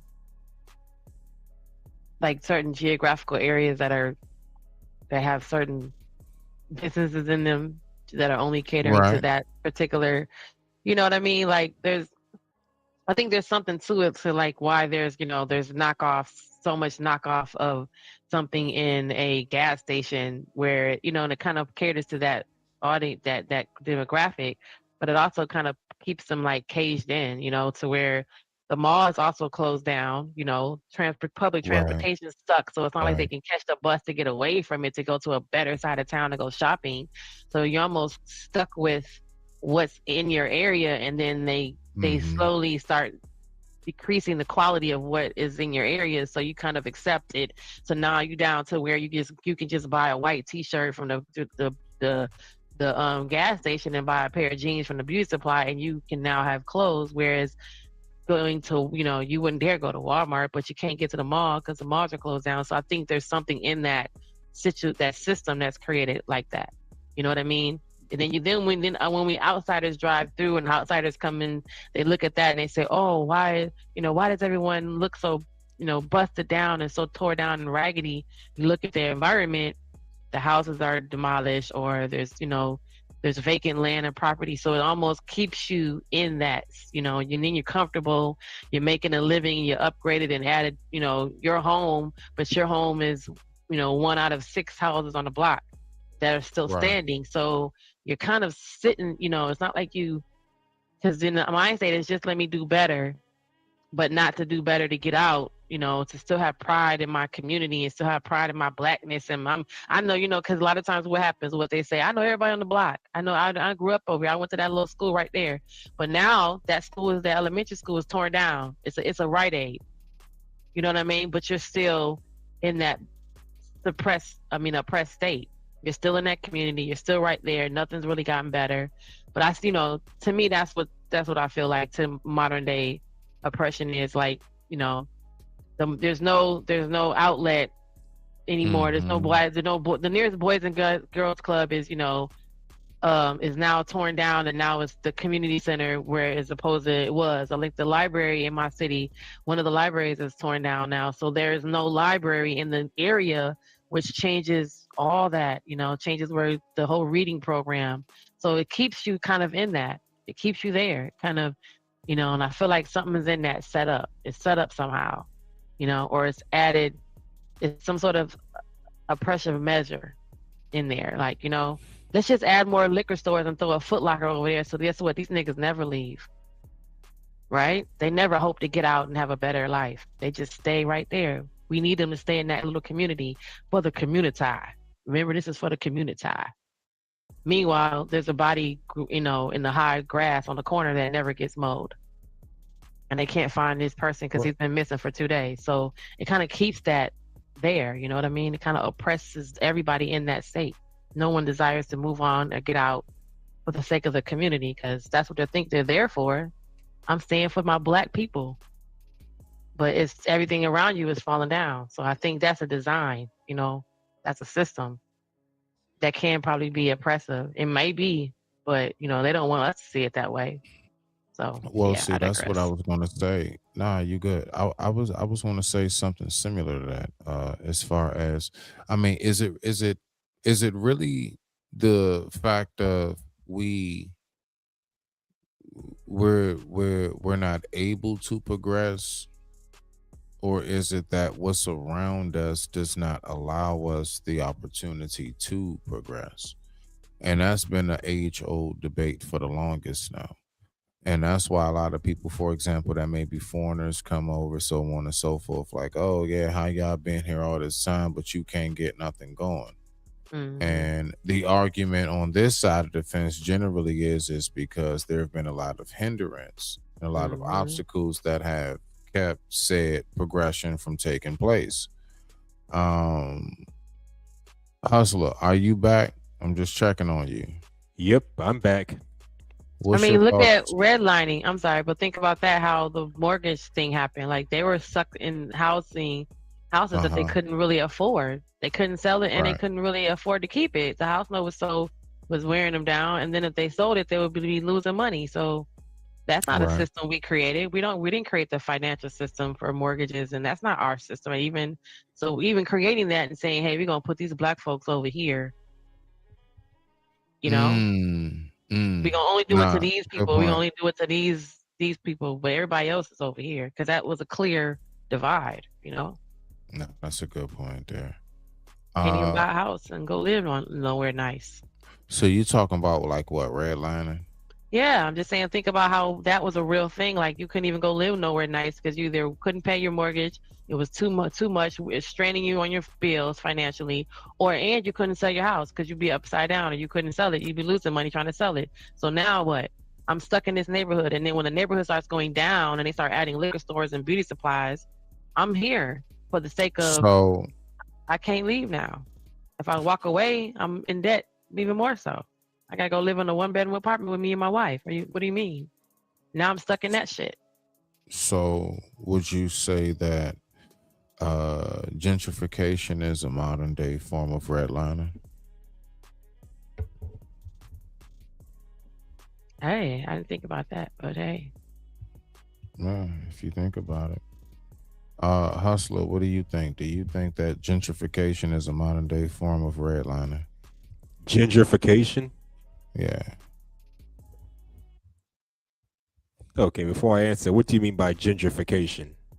To gentrify a neighborhood, like when they totally just tear down everything, rebuild stuff, and they kick out everybody that was the original people around there, and they make it so that you cannot afford to live around there, thus everybody else is able to move in. We got Oh, Kwafi saying no, not really. Go ahead. What you got for that, Hustler? And Yeah, you up next, brother. You up next. Yeah, I you was got just saying, oh, that's what that's called. Because I've seen that before. I left Chicago back in 2021, but when I went back over there after like 3 months of living in the burbs, I noticed a lot of shit changed. A lot of stores and closed down. A lot of homes are going up for sale. So I kind of see that stuff a lot. Stores that were once open when I was in Chicago have been closed for some years now. So some closed even before I left Chicago. So I I kind of see how that works. Well, no, I'm not talking about stores closing, Hustler. I'm talking about the actual people who were living around there who no longer can afford to live there. Gentrification. So, do you Oh, you believe mean that? Yeah, like basically, imagine you living somewhere and now they're saying we're going to tear down your apartment complex. We're going to build up new townhouses or condos or a new housing development.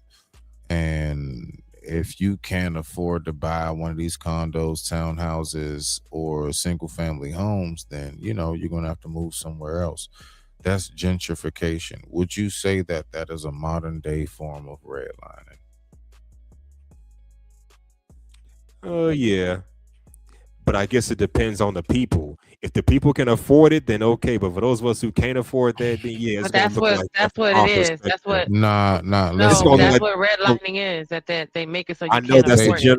that's the general yeah. definition of it, yes, but that doesn't mean it's gonna apply to everybody. What if you got some folks that can't afford these No, new that's buildings not or the whatever the thing. The fuck? What whole about those? no, that's not even it. The whole idea is that it's created so because you can't afford it.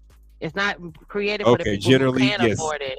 Yes, It's that not is made for those redlining. folks. Yeah, it's When you put made so that because it's made because they know that when you lived here, you bought your house for you bought your house for $60,000 back when you bought it, but now they're gonna buy the whole block. They're buying the whole community. They're building new houses and they're charging. They're gonna make you pay more that you can't afford to live over there no more.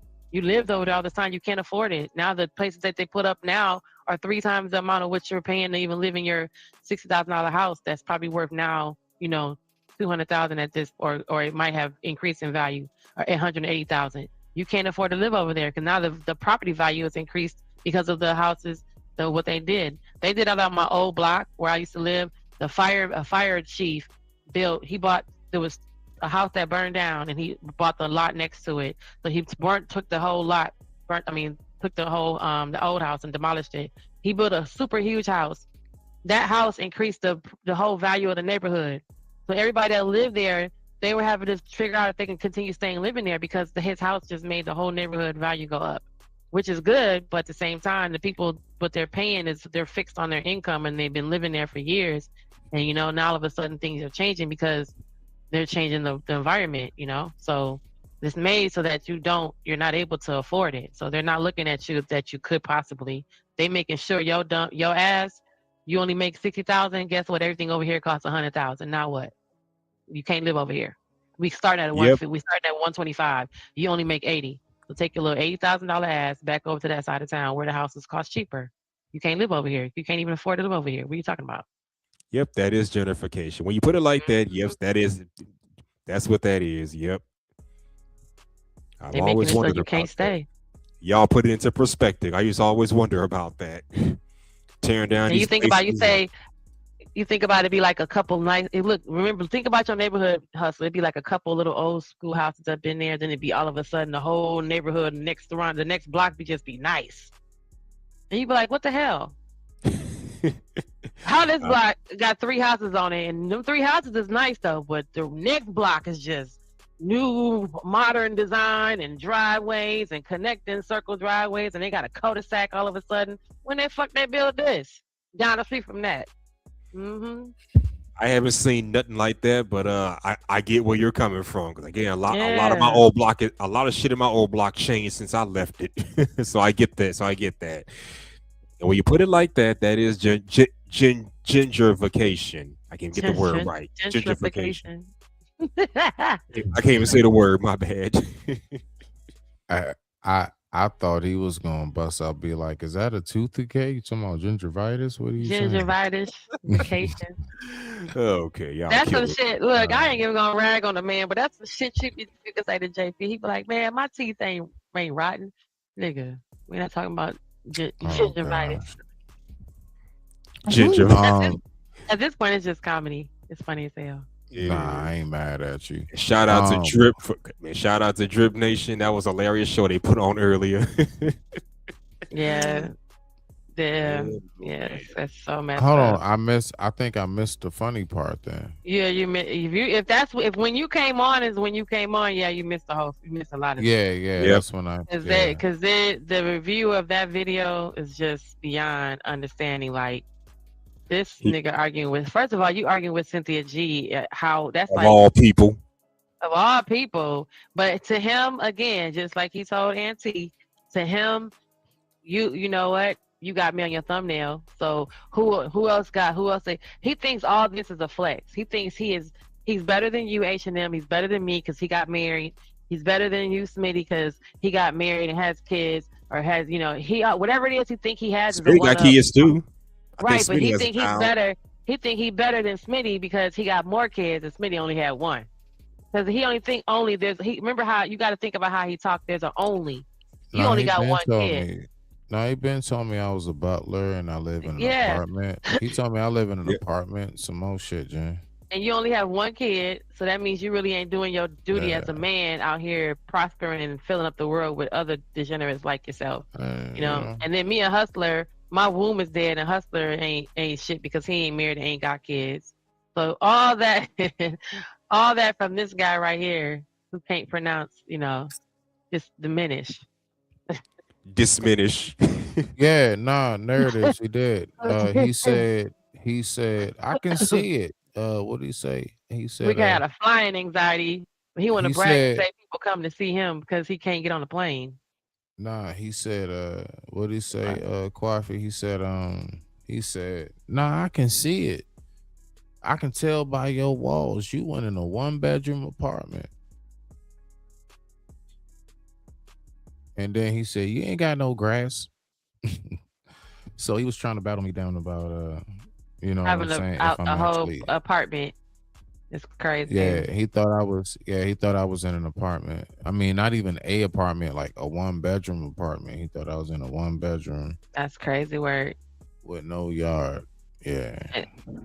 And they gonna sit up here and say he this What'd he whole do? time. Yeah, what about the Butler situation? He and then gonna sit here and say this whole time he been living on his own. When we have witnessed him getting evicted, which I don't understand how you could say this whole time I've been having my own place, except for the times we saw you get kicked out because you wanted to show us. So Well, yeah, I digress. Let me ask you He this. said he called Jen. you a butler. Oh, he didn't like the Butler situation. Let me ask you this, Jen. If I moved in my best friend with me,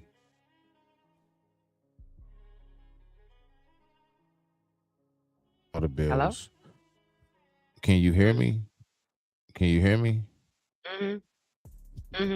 If my best friend move in with me, I pay all the bills, I pay all the groceries. Literally, they pay for nothing, I guess, except whatever their own personal habits are and, what they want personally.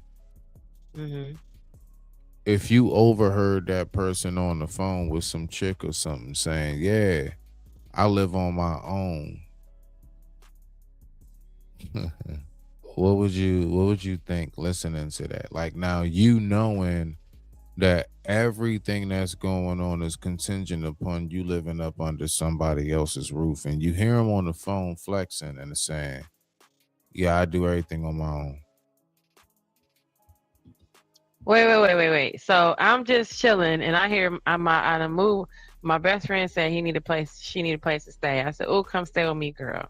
Now my friend is staying with me, and I pay all the bills because not they don't just have a bills, job. even grocery. Right. But that's Yeah. because I'm a nice friend, or because they don't have means to do so. Either way, the fact is their Okay. living circumstance, and let's say this is a Oh, whole it's year more of a and beyond. problem. It's more of a problem that they up here flexing, saying that they doing all this by themselves when they know they're Right. not. Okay, I follow you now. I'm looking like, So, how the fuck they not paying no bills? my point. People do that. Yeah.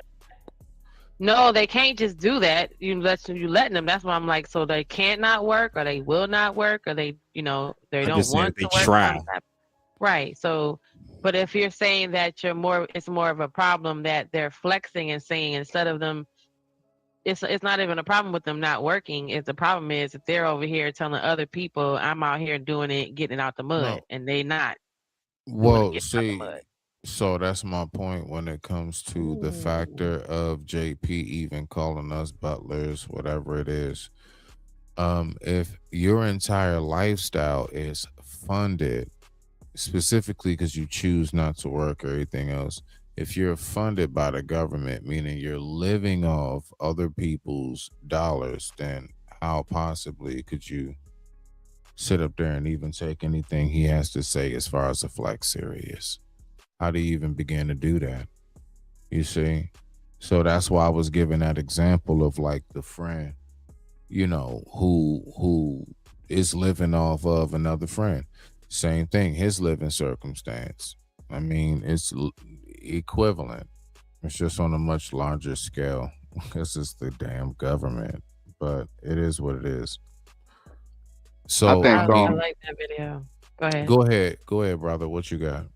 Yeah, no problem. I think it's the classism that goes on. You know, everybody's supposed to be high value and all of this type of different stuff. So I think people play off of that. People play off of people's psychology and how they rank people, how people think they're better than the other. I think people, the psychology is playing off of that because you already think like that. So, Mm. No, that's a no. Wow. Okay. But you know something, even to kind of add to that, with the psychology aspect of it, I believe that people just know that folks aren't going to look into anything. So I mean, even past it being psychological, I think it's just folks are lazy with the approach because they just know that people not going to look into anything. Damn it, people not looking Yeah, into yeah. shit That's no why your more. friend. You know what I That's why mean? your friend could say what he said to the girl on the phone, and those things are gonna happen. Everybody's gonna prop Hmm. themselves up, or you know what I'm saying, put on their best representative, and because people can't confirm, you can't confirm where that I have a job or where I work at, or you know what I'm saying. So it's just like, until you get close to people and really find out what's going on in their life, like you never really know somebody till you live with them, right? Nah, Um, you but absolutely got a fact. Got a fact right but there. as far as the entertainment world on YouTube and things like that, yeah. So it goes, yeah, I'm the best. You know what I'm saying? I work for Tyler Perry Studios. You know what I mean? I'm the tops of the top. So I could easily see how people do that, and because, like you said, people can't confirm things, and people also judging people and the classism. So everybody's the best. And Nah, don't Yeah, you dare tear everybody and makes don't you dare tear me down. Okay. right. Everybody makes six figures on YouTube. They all make six figures. They all are high quality people. No one has any errors. They don't make any mistakes. God forbid. God um, forbid. whatchamacallit, Jen, do you have anything else? Whatchamacallit. Yeah, nah, you know what? I used to really love that candy bar. That was a nice way to get out of that, but yeah. No, really, it was bomb. It was really Call bomb. me a whatchamacallit. Jen, do you got anything else for us for the evening? Or you good? Um, You got another video or so? You know what I'm saying before? Because if you don't, you know what I'm saying. I was going to give final thoughts in a second and get up out of here. my Cause I'm final old. thoughts. Yeah, yeah, I'm old. Like, you know what I'm saying. I Oh, don't. I it's don't. 1 o'clock in the morning. Yeah, I don't. 1 I don't. o'clock. I don't. I There don't you do the. see. I don't do the till like 5 a.m.s, and I'm just up here, and I just no, no. I'm gonna get y'all just enough, and then I gotta go ahead and I gotta keep myself fresh and refreshed. Alrighty then. Um, my final thoughts. Wait, I thought you was gonna before our final thoughts. Well, my final thoughts is that dogs rule, but you can, you said you're gonna You play it, want? so You we not. want? Hold on. Nah, you You ain't said said nothing. before I get my final thoughts, You ain't. so You ain't it's still gonna said. be You that ain't dog's said rule. nothing. However, if I have to say my final thought now, it's very much Yeah. dog's rule. Good night, sugars. All But if right, I get to bet. say it again, I'm gonna say the same thing again. I ain't mad at you. Okay, dogs rule. Is that right, puppy? Hustler Muscular, before we get back to this rap battle, because I still think that the cat won the rap battle. Hustler, what you got? What you got? The felines won that cat. Look, felines won that rap battle. What you got, Hustler? Tell him, Bean Bean. We're talking about the dogs versus the cat. I don't know. Who do you think? Dogs versus cats? Pick one. I'm more of a dog. I'm more of a dog person, honestly. All right, go ahead. Dogs, period. Go ahead. Me and Hustler. Next, ask Manosphere. Dogs or cats? Come on, man. Dogs. All right, now play the video. Play the video. Three against one. 3, hit. Anyway, I digress. My mic is muted. Y'all have a wonderful damn evening. Let's get to it. Hold on. Oh, shit. Hold on. My bad. I gotta damn, what did I do? screen. Nah, you good. Look at Beans staring at y'all. Beans said y'all better vote. Look at Beans. Look at his eyes. Bean. It's a doggone shame. Doggone shame. You already know what it is. It's your player partner, Pimpin' Pigeon. Dropping on the game from a bird's eye view, straight about the dumpster with the worm's eye swoop. Army, we live from the turf, in the back alley behind Sal's Delicatessen. Ooh, the Rap-Off Battle League returns with a polarizing species clash, guaranteed to ruffle the feathers of the entire animal kingdom. These two known beasts in the game need no further introduction. On my left wing side, you know who it is, fresh out the pound. It's going down. We don't get our tails clipped because we ain't telling shit. It's the dog, yeah? And on the right wing side, who is you? All these copycats trying to copy cats. Shout out Humane Society. Go cop a cat. Meow, we're ready. Round one. I said... my pet peeve is to have all the hoes petting me. That's why I'm at the top of the food chain. I'm short as pedigree. You probably went to obedience school and got a pet degree. Whoa. Pussy, what's your life like? Seeing a car roll over your homie Rover. What's your life like? Owner throwing you chicken bones and it's f***ing your throat up. What's your life like? Cat, you're literally trash. This a walk in the park. I got this shit in the bag. What's my life like? Trolling police dogs. What you know about struggle? My homie's been declawed. Catch a stray for rolling with street dogs. Only time he's strapped is when he's obeying the leash laws. I seen him rolling with dog catchers. That's the life he living. No joke. Grown folks. I ain't kidding. Hit him with the pound. I ain't talking time in prison, but this guy is snitching when times get rough. Dog starts talking like Brian Griffin. Being candy, huh? That's your plan of attack? Wait, let's look at your man in the back. How you dissing me when your man's is an actual rat? I'm shooting, dog. I'll air bud. Even Clifford and Beethoven can get it. Bullets like dog ears. I got one for all 7. Your buddy Rover got ran over. You watched his owner neglect him. I got my paws on a weapon like we gonna see if all dogs go to heaven. I have my dogs on your roof like Snoopy on your crib and pop out of nowhere with them infrareds like woof. There it is.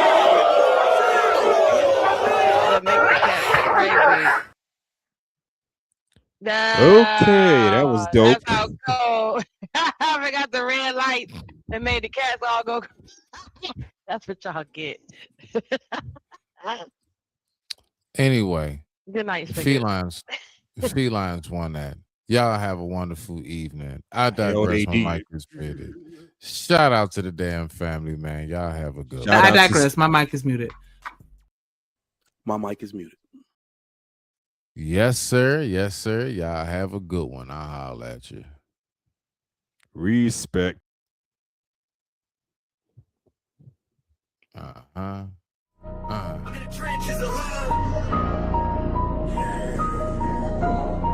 I'm in the trenches of hood, riding past, sparking J's, I feel good. You can catch me on the back roads, where I'm chilling in the Ville, banging hit while riding, displaying my verbal skills. Yes, to be the big league, knocking down big trees at the same time. Fresh zits, fully clean, cooling with my lady. We be low key when it's sunny, but we work out when it's shady. I reside in county with my peoples all around me. This is street, this is good, fellas. Music. music, I can show you how to do this, yeah. Y'all got it with the line. But me, I really be outside, I'm pre-seeing vibe. I stay close around my tribe, I got the Phoenix on my hip, and my twin be by my side. I'm so pinpoint on my aim, I look target while I'm blind. If you really wanna see me, doors open, come inside. It's the lines, then watch your step, cause we deep within me. I take your vision, thought then bleed it through a pen. Yeah, let's get it, let's go. We all in this right here. Be the record, be the anthem that you gotta spin to the second eye. Had to take a pause for the cuz me, I let my nuts hang. Y'all dudes need to grow some balls. Yes, I'm back, you all on me. BD know I'm standing tall. If you ever wanna know, this is how we ball, roll call. Shout to my peoples in the city and county dudes. That's be hunters on your head, we about it. I'm the cucker, pick her up or in the woods. Camping out is where you find me.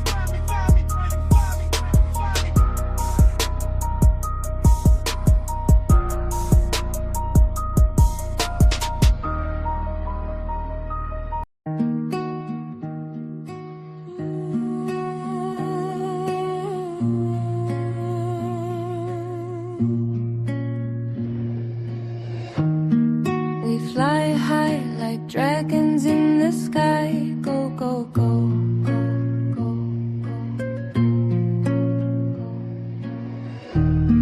It's the main event.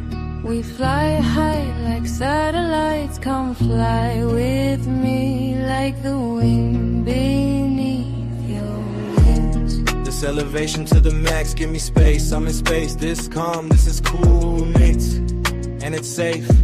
Let's be real, keep it going, keep it fly. Let's get high off the life. We fly high like dragons in the sky. Go, go, go, go, go.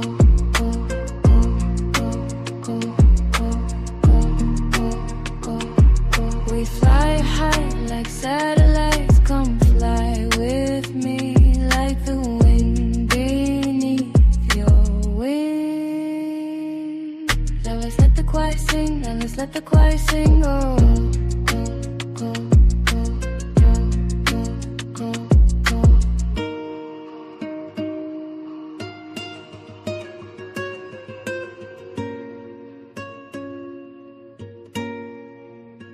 Now let's let the choir sing.